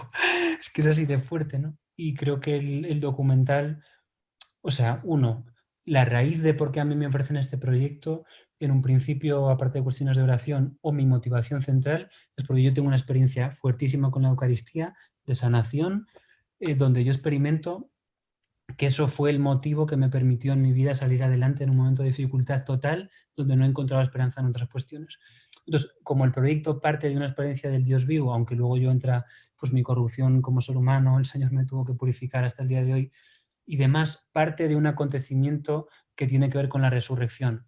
El propio proyecto también sufre un proceso de transformación donde tiene que pasar por una muerte y por una resurrección. Entonces empieza a ver como algo interesante, si yo lo miro con perspectiva, de una obra de Dios primero en mí, una obra de Dios después con el proyecto, con el equipo, y tengo la firme esperanza de que esa experiencia de alguna forma se pueda comunicar al espectador. O sea, al ser un proyecto y unas personas que están detrás que pasaron por un proceso duro de destrucción para volver a la vida, creo que de alguna forma el Señor nos invita a destruir quizá preconceptos, miedos que tengamos o cuestiones que nos alejan de Dios, para poder tener una nueva experiencia de un nacimiento nuevo en Dios, que es muy fuerte, pero es que es lo que nos toca vivir en estos tiempos, que es necesarísimo, y que creo que la vida es muy dura, muy complicada, y que tiene muy poco sentido si no tenemos ese renacer en Dios. Y creo que es un momento histórico donde, aparte de la dificultad que hay en la misa, es muy necesario como nacer en Dios otra vez. O sea, que tengamos una experiencia de una vida espiritual fuerte, presente, y que nos transforme. Y este proyecto creo que salen personas que han tenido como un conocimiento y experiencia del Dios vivo, que cuentan un poco su experiencia, cómo es su relación con el Dios vivo, cosas de la misa que les han tocado, momentos de la liturgia donde han tenido un significado transformador en sus vidas. Luego, pues también expertos que tienen mucha unción, Raniero Cantalamessa, que es el predicador del Vaticano, Scott Hahn, que también es otra persona a la que el Espíritu Santo le ha hablado. Creo que hay unción del Espíritu, ¿no? Y más allá de hacer un buen proyecto que esté bien, hemos tratado de cuidar mucho. Yo no he puesto en nada sin invocar al Espíritu Santo. O sea, hay como una intención fuertísima de que Dios esté presente en ese proyecto, y creo que puede ser beneficioso por eso, porque está invocado el Dios vivo sobre el proyecto, porque todo está hecho sobre ahí, porque hemos visto, porque Dios ha obrado en ese proyecto. O sea, es algo que a mi pesar, y incluso por la cruz que me ha tocado llevar a mí, como la que a muchos otros, que todos llevamos una, pero que en este caso ha tocado, hemos visto obras de Dios. O sea, el proyecto está vivo a día de hoy, no por fuerzas humanas ni por grandes posibilidades económicas, sino que creo firmemente por la voluntad de Dios, y mi socio lo puede corroborar. Cuando estaba más o menos hundido y el proyecto había sido descartado por comités, yo me veo económicamente imposibilitado, porque no estoy en una posición en la que pueda acceder a una financiación grande, y de esa nada, que yo no tenía ni contactos de personas que tuviesen pues estos recursos. El Señor pone, sin ir a buscarlo, en medios y personas que vienen a aportar de forma voluntaria, que casi les tengo que frenar para hacer eso. Entonces yo tengo como una experiencia de que es Dios quien está haciendo esto, que a mí me da como mucha confianza de sentir que no es... Porque si yo fuese multimillonario, ¿qué podría ser? Y digo, no, es que me encanta la misa, voy a hacer un proyecto. Me quedaría como siempre la duda de, ¿lo estoy haciendo yo porque puedo, o realmente esto hay algo más? Pero es que en el caso nuestro no. O sea, yo tengo una experiencia de pobreza fuertísima, de saber que no había una posibilidad económica, empresarial de hacer esto y que Dios ha puesto a personas y que esas personas me dicen, yo lo he rezado y tengo claro que tengo que hacerlo así. Entonces, cuando uno empieza a ver como que Dios obra con hechos, ¿no? Que son en el Evangelio y en la Biblia está clarísimo. Dios, si es el Dios vivo, el sacerdote con el que hablo lo dice mucho, Dios habla a través de la historia. Y entonces creo que es una invitación a este proyecto a todo el mundo a que se abra la acción de Dios en su vida, no como un Dios de palabras o grandes discursos maravillosos, sino poder experimentar en hechos concretos, en realidades concretas, cómo Dios les ama a cada uno y se ocupa de cosas que a uno, pues si es el mundo del cine, se ocupará de cosas del cine. Si otro está en misión, se ocupará de la misión. Si otro es una mamá de familia o un papá de familia, se ocupará de ayudarles en su matrimonio, en el cuidado de sus hijos. Si uno es un empresario, le ayudará a que su obra sea buena para... O sea, Dios obra con hechos concretos y como la gran invitación de este proyecto es sí, a que las personas puedan descubrir, o sea, el subtítulo del libro que estoy escribiendo para sacar en paralelo, que será sin ánimo de lucro porque quiero mantenerme al margen de cualquier interés personal con el libro, es un viaje al Dios conocido. Entonces es un viaje, el documental en sí, el libro, donde se tratará de que las personas, igual que cuando yo viajo a París o yo viajo a México, yo voy a México, que este documental y este libro, para mí, mi sueño es permitir a las personas que viajen a Dios, o sea, que puedan hacer un recorrido que les conduzca hasta ahí. Y entonces como poder empezar una relación con el Padre sin entrar ahora en cuestiones más elevadas que usted conocerá bien y ya compartiremos sobre las alianzas, el sentido del Espíritu Santo en la presencia de Dios en cada uno, la comunicación a través del Espíritu Santo a cada alma, que más o menos está todo dibujado en lo que hemos hablado, pero sería entrar en cuestiones un poco más bíblicas que no. ¿Y cómo pueden ayudar? Pues yo confío en el Espíritu, pues mire, Pablo está aquí, la persona que le agradezco mucho de corazón que nos ha ayudado a entrar en contacto con México. Tampoco hemos ido a llamar a la puerta, o sea, creo que Dios habla. Entonces me quiero entregar totalmente a su providencia y a ustedes. Si uno también de buena voluntad se quiere colaborar, por supuesto, bienvenido. Pero creo que podemos confiar en la acción de Dios en cada uno. Cuando alguien sienta en su corazón una emoción especial, como a mover esto, a participar en esto, sobre todo es una invitación a confiar. O sea, creamos en el Dios vivo, en que Dios en este momento está utilizando esta reunión, todo lo que puedan apoyar el proyecto, por lo que a mí respecta, agradecidísimo y que Dios se lo pague, pero sobre todo eso, invitarles a escuchar lo que Dios les va a mover a cada uno en su vida sobre este proyecto y sobre todo, ¿no? Y bueno, yo era agradecidísimo, pero sobre todo la invitación y el éxito de este proyecto, más allá de que los inversionistas pueden recuperar su inversión, que también es importante, lo agradeceríamos. Creo profundamente en que va a ayudar muchísimo a la Iglesia el proyecto y que va a tener un impacto social bueno, de renovación, tiene muchísima belleza y hemos cuidado todo hasta el extremo. Es un proyecto hecho en 6 años, pasados por el crisol. Pero eso, invitar a cada uno a que en su vida confíe en las mociones del Espíritu, siempre en un discernimiento de que sean cosas buenas, pero a confiar. Esas mociones son las joyas y los diamantes que Dios nos pone a cada uno, ¿no? Y no sé, confiar en eso, seguir, Dios está hablando, Dios está vivo y con acompañamiento y con todo, pero nunca caer en el Dios muerto, ¿no? Porque ahí se muere el sentido de la fe, ¿no? Religión, esa palabra originalmente me había dicho un profesor de arte, religare, volver a unir. Si se rompe la unión con Dios, no hay religión, ¿no? Despertemos a eso, Dios está vivo y por más que nos acompañemos y nos sirvamos, y pues ustedes también los presbíteros están en ese servicio tan noble, pero ligados, unidos a Dios, escuchando al Dios vivo, y ustedes también nos ayudan, y esas emociones interiores, hablando con un sacerdote también ayuda como a discernir el camino, pero no dejemos de escuchar las emociones porque Dios obra, Dios va a hacer a través de cada uno de ustedes. No tenemos que ser todos cineastas, ni todos sacerdotes, ni todos escritores. En donde cada uno está, Dios quiere hacer una obra a través de cada uno, y sé que todos son además personas de fe. Abrámonos esas emociones, no tengamos miedo, a mi propia experiencia, a soñar en grande. Si es un sueño de Dios, Dios no tiene límites ni económicos, ni de personas, ni de medios. No, confíen. Si ustedes tienen un sueño y permanece y es un sueño bueno, la invitación total. Yo les hablo desde mi pobreza o sea, económica, imposibilitado de hacer eso. Si Dios tiene un plan de hacer algo, no le pongan freno al Espíritu Santo. Dios va a encontrar los medios, va a encontrar la forma de sacarlo. Preocúpense solo de estar cerca de Él, pues en la palabra, en los sacramentos, para que las mociones interiores que tengan vengan de Él y no del maligno. Pero en cuanto estemos ahí cerca de Él, ábranse, sueñen, por favor, y seamos transformadores, ¿no? Somos su cuerpo, pues oye, siempre obedientes a Él, a Jesús, que es la cabeza, pues estar en el mundo desarrollando su obra, que la hace a través de nuestros sueños, que eso es lo bonito, a través de lo que está en el corazón de cada uno. Yo a veces temía como la voluntad de Dios, es como, ¡guau!, me va a pedir algo que yo no quiero, y lo veía como algo enemigo. Y el sacerdote con el que hablo me dice, Dios te va a hablar a través de tu corazón, tu vocación está en tu corazón. Luego se discierne, pero es como es un Dios amigo y un Dios que ama, va a estar hablando desde dentro, no desde fuera, ¿no? Cuenta con ello, Pietro, cuenta con esta promoción. De hecho, voy a pedir ahorita en producción que pongan el link del tráiler, que está muy bonito, muy sugestivo. Me encantó a mí esta manera de presentar un documental sobre la misa, y más en estos tiempos en que muchas personas han dejado de ir a misa presencial. Como te comentaba la vez pasada, que yo estoy seguro que tu película, tu documental, va a ayudar mucho a regresar a la iglesia, ¿verdad? Obviamente con las medidas oportunas, etcétera, pero creo que pueda tener también ese objetivo. Así que voy a pedir en producción favor de poner el link en las diversas páginas. Quiero también ahorita dejar y abrir los micrófonos porque hay algunos que quieren hacerte algunas preguntas. Entonces, ya llevamos un poquito de tiempo, no sé, creo que ya son como 1 hora y 10. Vamos a ser breves en presentar la pregunta. Entonces, abro el micrófono, levantan la mano y activan su micrófono y les escuchamos.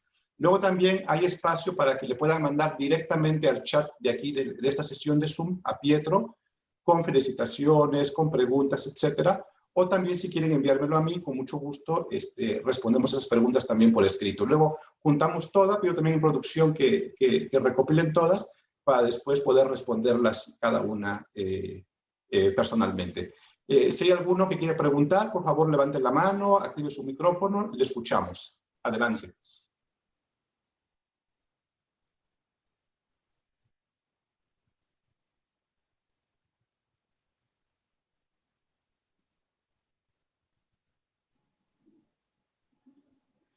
En redes sociales, hola Pietro, soy Álvaro Linares. Hola, Álvaro. En redes sociales estamos recibiendo desde Sonora, Guanajuato, Querétaro, Ciudad de México, pues felicitaciones por tu testimonio y pues un agradecimiento para ti que generosamente nos compartes este testimonio de vida que nos ayuda a todos y sobre todo nos motiva precisamente a esta vivencia de los sacramentos como tú lo has hecho en los jóvenes. Muchas gracias por tu testimonio y felicidades desde nuestras páginas de Facebook.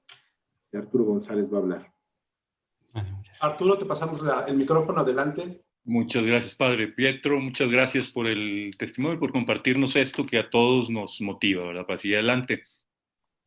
Escuchando tu testimonio veo yo ese proceso de alejamiento y regresar a la fe, al encuentro, a la vivencia del amor de Dios en tu vida. Y no puedo dejar de ver al mismo tiempo esa experiencia hoy vivida en miles y millones de jóvenes, ¿verdad?, que están en esa situación. Jóvenes que estuvieron en la iglesia, que estuvieron cerca y que hoy ya no están, ¿verdad? Y están por ahí, en algunos lugares. Me preguntan, ¿dónde están los jóvenes? Pues están en el internet, ¿verdad? Ahí están todos, ¿verdad? En misa no necesariamente están, pero en el internet sí están todos ahí. ¿Cómo hacer, Pietro, para llegar a todos ellos por estos medios, para ser esa persona que a ti te cambió tu vida? Queremos ser esa persona para miles y millones de jóvenes que necesitan a alguien que llegue y les diga, tu alma se ha cubierto con una capa negra y una capa blanca encima, hay que llegar ahí, tú dijiste, sentía la necesidad de ser reparado y uno se repara en el amor de Dios, ¿verdad? ¿Cómo hacer para llevar a los jóvenes ahí? A mí me gustaría, no sé, saber si es posible seguir en contacto contigo, seguir buscando medios para que los apostolados de Centro Pastoral Fidei puedan cumplir esa misión, ¿verdad? Y ir como de la mano. Tú ya lo viviste, ya lo experimentaste en carne propia, y ayudarnos, que tú nos ayudaras a nosotros también a hacer eso para muchos otros más. ¿Cómo lo ves? Claro, yo creo, o sea, lo esencial creo que siempre es lo que marca la diferencia.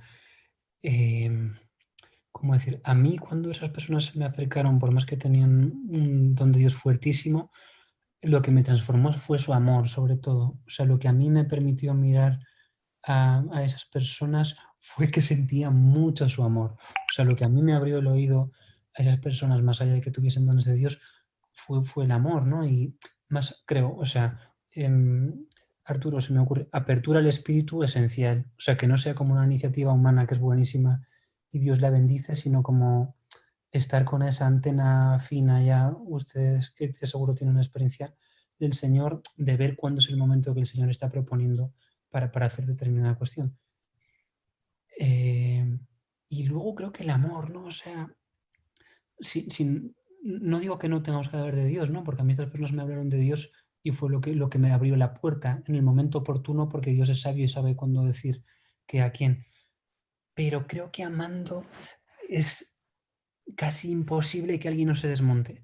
O sea, creo que si volvemos como al amor, al servicio, que es muy difícil, ¿no? Yo como creyente también me siento muy retado cuando tengo una reunión de trabajo, como volver al amor, que esa persona con la que voy a estar, pues estar más pendiente de que esté bien, de ponerle un café caliente para que esté bien, o cuando tengo a ese familiar o esa persona querida, cercana, alejada de Dios, pues lo decía un rector de un seminario con mucha sabiduría. Creo que nuestra tarea principalmente es amarles, ¿no? O sea, que esa persona sienta la diferencia del amor. O sea, antes de escuchar, salvo que sea una emoción, creo que esa persona sería muy lindo, por eso hay que estar siempre cerca de Dios para que Él nos ame primero, que esa persona pueda tener una experiencia del amor a través de mí. O sea, que el amor que siente a través de mí sea distinto y mayor a lo que él pueda sentir a través del mundo. O sea, ¿cómo voy a conquistar o alguien va a escucharme si mi amor no le está hablando en más alto que mis palabras? O sea, yo pienso que incluso los sacerdotes con los que he hablado, lo que más me marcó pues fueron quizá pequeñas obras de caridad que ellos me hicieron, ¿no? Yo escucho su palabra, pero creo que igual que uno aprende a confiar en el papá o en la mamá, porque están ahí y aman, creo como que el gran reto que tenemos como hijos de Dios es el amor. O sea, la palabra luego es una consecuencia y en un marco natural de confianza, como me decía este sacerdote, ocurre el diálogo, ¿no? Y en el diálogo, cuando esa persona ya tenga nuestra confianza, se le puede dar palabras de vida que le cambien. Pero creo que el paso previo y el gran reto que tenemos, que es mucho más difícil, pero para eso somos hijos de Dios y para eso le tenemos a Él, es amar a esas personas. O sea, que esas personas, pues no sé, pues hay el libro este, Los 5 lenguajes del amor, ¿no? Que recibimos amor por distintas vías. Pues hay gente a la que le gusta que le hagan regalos. Hay personas que se sienten amadas con que les dediquen tiempo de calidad, que estén solo con ellos y sin pensar en otra cosa. Otras personas necesitan afecto por contacto físico dentro de las medidas más o menos sanitarias. Otros necesitan palabras de afirmación.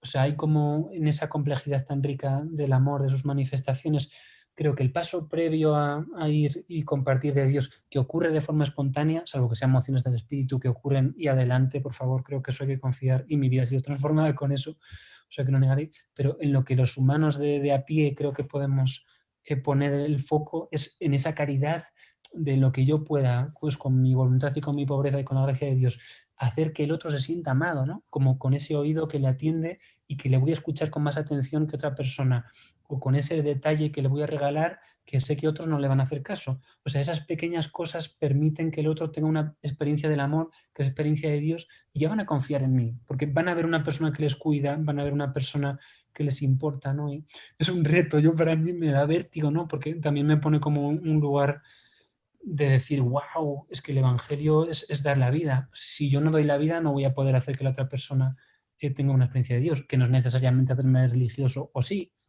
pero para yo poder hacer que el otro tenga una experiencia del amor a través de mi vida, el compromiso que requiere eso es fuertísimo, es un compromiso altísimo, ¿no? Y a lo mejor no voy a poder amar a 100 personas, pero igual a 2 o 3 que tengo cerca sí puedo marcar la diferencia. A esa persona que yo amo mucho, que quiero que conozca a Dios, a lo mejor puedo hacerme un propósito de tratarle mejor, de que él sienta mi cariño, de que él sienta mi ternura. Y todo eso le habla del amor de Dios, porque si nosotros que somos los embajadores del reino, somos eso, ¿no? O sea, nosotros somos las manos de Jesús, somos los ojos de Jesús, somos su cuerpo. Si nosotros que somos Él no estamos haciendo llegar el amor, no van a poder tener una experiencia de ese amor o se lo ponemos más difícil a Dios. Sin embargo, si estamos amando como con esa cercanía a dos, o a lo mejor a uno, creo que somos tan limitados que deberíamos elegir esa persona que yo tengo en mi corazón y voy a orar, pumba, por esa persona. También la oración, evidentemente.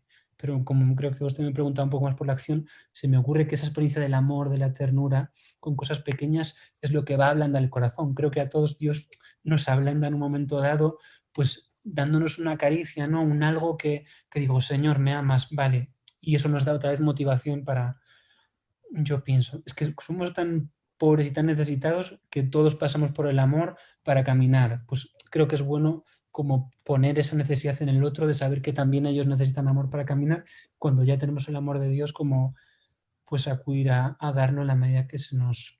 que podamos. ¿Alguna otra pregunta del público que activen su micrófono para poder escucharla? Sí, gracias Arturo, muy agradecido también. Luego si quiere ya estaremos en contacto para compartir. Hola, ¿qué tal? Sí, gracias Pedro. 3 preguntas, perdón. Sí.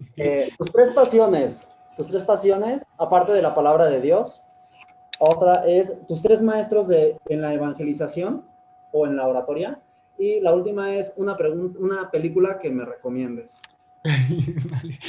Lalo Garces es un cantante, ¿eh? Bien famoso además, ¿no? El sábado va a estar en una misa y cantando, y bueno, me da gusto escucharte por aquí, Lalo. Saludos. Si no, las preguntas son artísticas, no sabría contestar, Lalo. Mis 3 pasiones, a ver. Bueno, el cine entiendo que sí, porque es algo que me fascina. La escritura ya la has dicho tú. Y la tercera, pues mi novia, honestamente. Sí, tengo una mujer maravillosa de novia, que estamos en camino de un noviazgo, buscando un noviazgo santo para servir a Dios, y pues es un regalo de Dios también. Y tuve muchos años sin tener pareja también, y he vivido esa cruz de lo que es no encontrar a las personas, pero ahora ya gracias a Dios la he encontrado, y también pues es mi pasión, ¿no? Le dedico mucho tiempo, es una de las personas que, como compartí Arturo, las que estoy tratando de amar, y en mis pobres límites tratar de que ella tenga experiencia del amor de Dios a través de mí. Vale, luego me has dicho la película, porque mientras recuerdo la otra, si no te repito la segunda pregunta. La película El árbol de la vida. Tú eres artista, yo no sé si tú tendrás paciencia para ver eso. Pero es la película que a mí, no sé, eso creo que es una película que sin hablar muy explícitamente de Dios, aunque sí lo toca, hay como un lenguaje audiovisual y a través de la creación que plasma tanto la grandeza de Dios, que es difícil, creo que, no ver a Dios como en esa belleza de la creación. Y la otra pregunta, mis referentes en la espiritualidad. Uno, la persona que me encontré por la calle esa noche, porque de verdad que para mí ha sido un ángel fuertísimo y tenía una unción y una autoridad que me asusta hasta el día de hoy. O sea, es una persona que fue tan fuerte lo que vi en ella que hasta el día de hoy, no sé, nunca he visto nada parecido. Y por más que él es una persona súper humilde y que trata incluso de no favorecer mucho el contacto para que yo camine mi propio camino, es como una persona que tiene como esa belleza de los profesores que no caminan por ti, ¿no? O sea, que te dicen por aquí y te dejan que camines tú. O sea, tiene como esa sabiduría de saber que Dios sobra y que me dio pautas para que yo caminase, pero que me deja que yo haga mi camino, que yo me pinche con las tarzas y que da solo como esto. Luego, es que, bueno, si utilizamos la palabra maestro, Jesús tiene que estar ahí. O sea, para mí es lo que dice. O sea, creo que es necesarísimo en la Iglesia volver al magisterio de Jesús.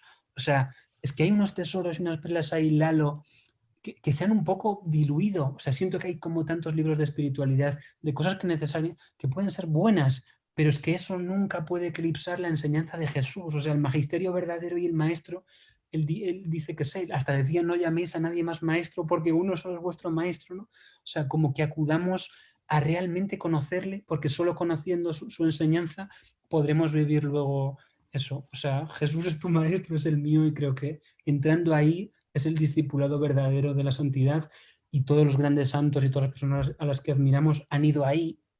¿Sabes? Es importante ir a la fuente, por más que tengamos, pues yo también, San Francisco es una persona que admiro muchísimo y que está a un nivel elevadísimo para mí de santidad, pero no basta, me refiero a San Francisco miró a Jesús, nosotros tenemos que mirar al que miró San Francisco, ¿no? O sea, la luna refleja el sol, San Francisco puede ser una luna, ¿no? Algo excepcional, pero él era luna y brillaba porque estaba mirando al sol. No podemos mirar a la luna y decir, oh, qué bien la luna. No, la luna nos inspira, pero la luna nos dice, oye, quien me da a mí mi luz es Jesús de Nazaret y hay que volver a él.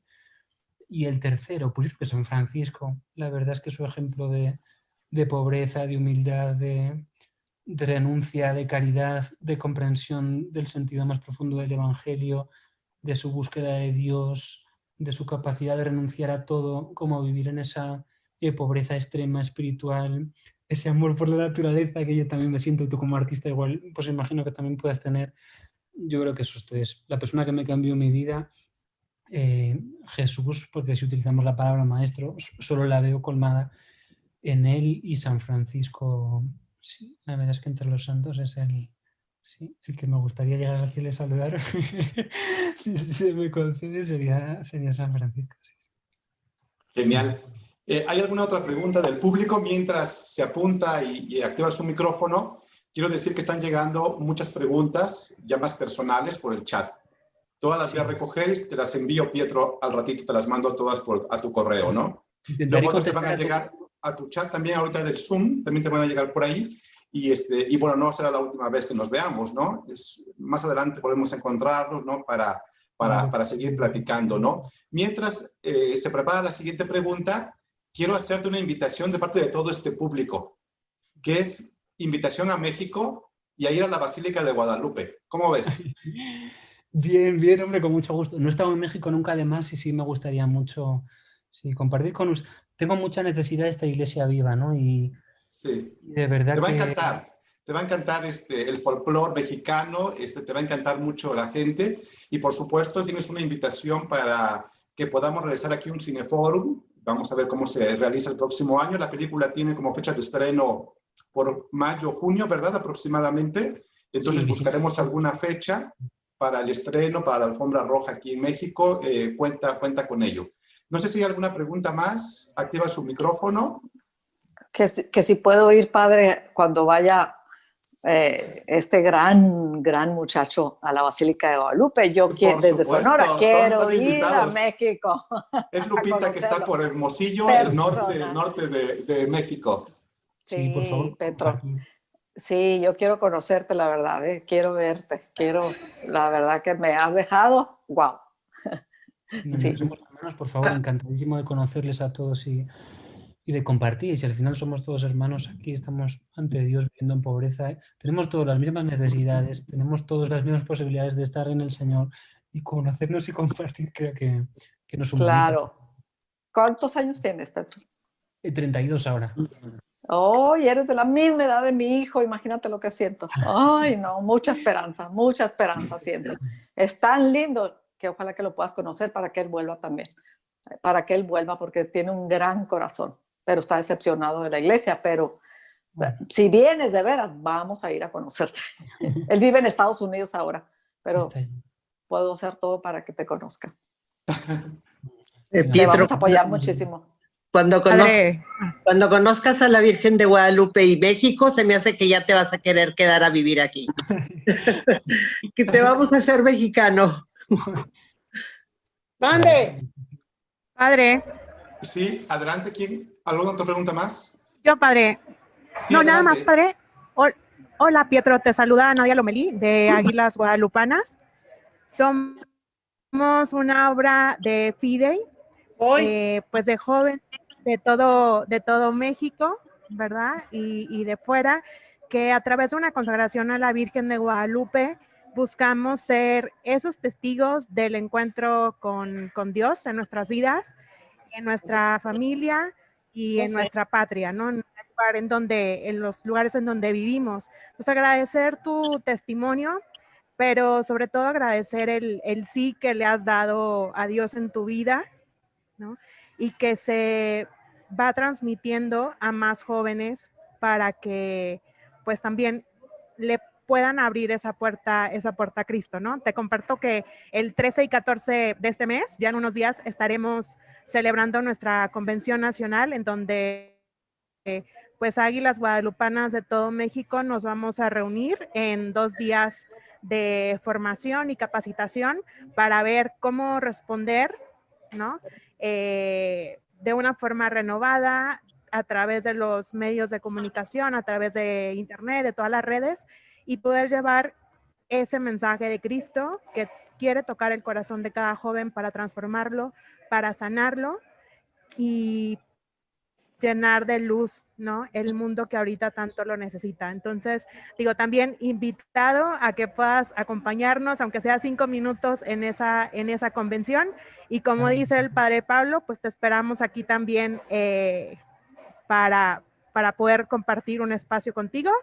El próximo año también tenemos un congreso que celebramos cada año, en donde se reúnen pues más de 2,000 jóvenes en la ciudad de Querétaro para abrir, ¿no?, ese espacio a que ellos puedan encontrar a ese Cristo que les busca en cada momento. Entonces, muchísimas gracias. Cuenta con nuestras oraciones, que ya pronto estaremos celebrando a nuestra gran madre, que es la Virgen de Guadalupe, y te esperamos pronto aquí en México. Pues muchísimas gracias, que vaya bien el encuentro ahí, que el Espíritu sople y que nos dejemos soplar. Gracias, Pietro. No sé si hay alguna pregunta más. Ya vamos a ir finalizando.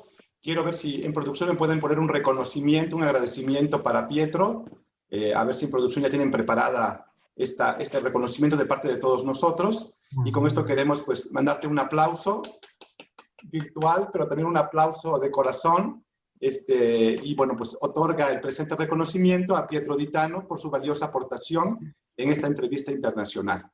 Pues muchísimas gracias. No sé si hay alguno más. Ya podemos retirar el reconocimiento. Luego te lo hago llegar a tu correo, Pietro. No sé si hay alguna pregunta más. Con eso vamos a finalizar y también pues con alguna oración para cerrar este momento tan bonito de testimonio que hemos tenido.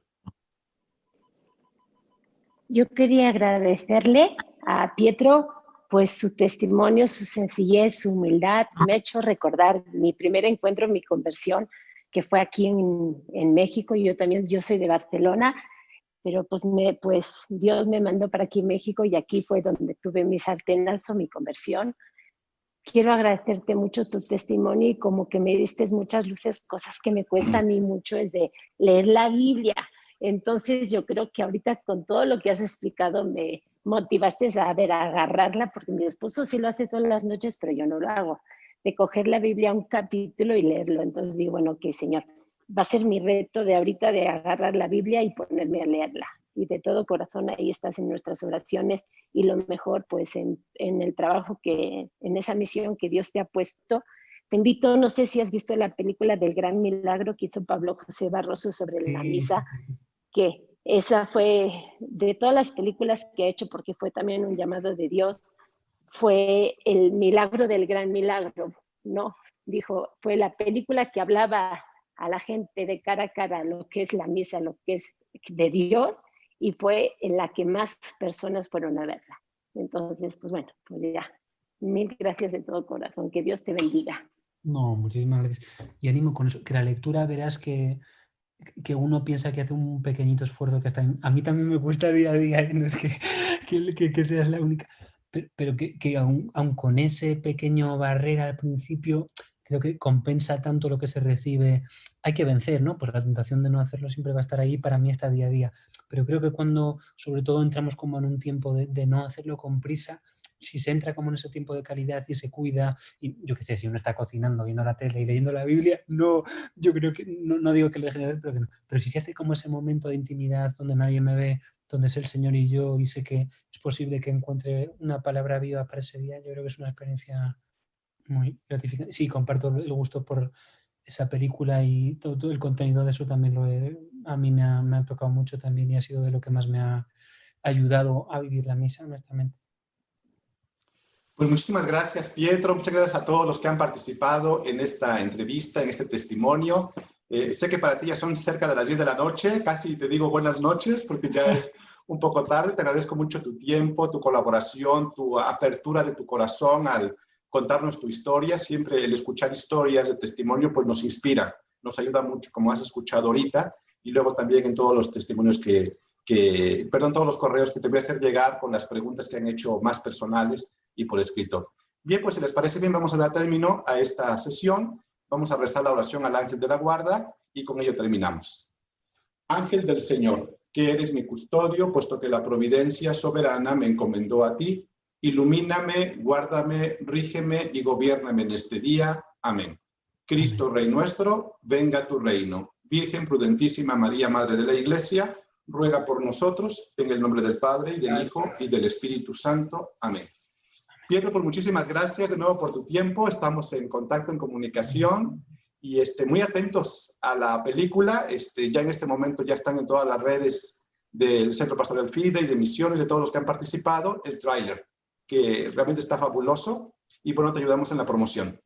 Venga, pues lo agradezco de corazón y eso, que el Señor nos vaya tocando a todos y que todos podamos, es que todos somos desde ya como asumir esa realidad, somos realmente hijos de Dios y que donde estemos cada uno de ustedes, cada vida es importante y que el Señor les usa y nos usa a todos independientemente de la profesión para tocar a alguien, ¿no? Y me lo lanzo a mí mismo el reto que yo también necesito relanzar, cómo estar ahí. Y venga, que el Señor les bendiga a todos y muy, muy agradecido por toda la ayuda y sobre todo por estar en el lado del Señor, que es lo que cuenta. Todo pasará, pero eso no, lo que hagamos por Él, eso sí que no va a pasar. Pietro, muchas gracias, muy buenas noches, que estés muy bien allá en Madrid. Bye.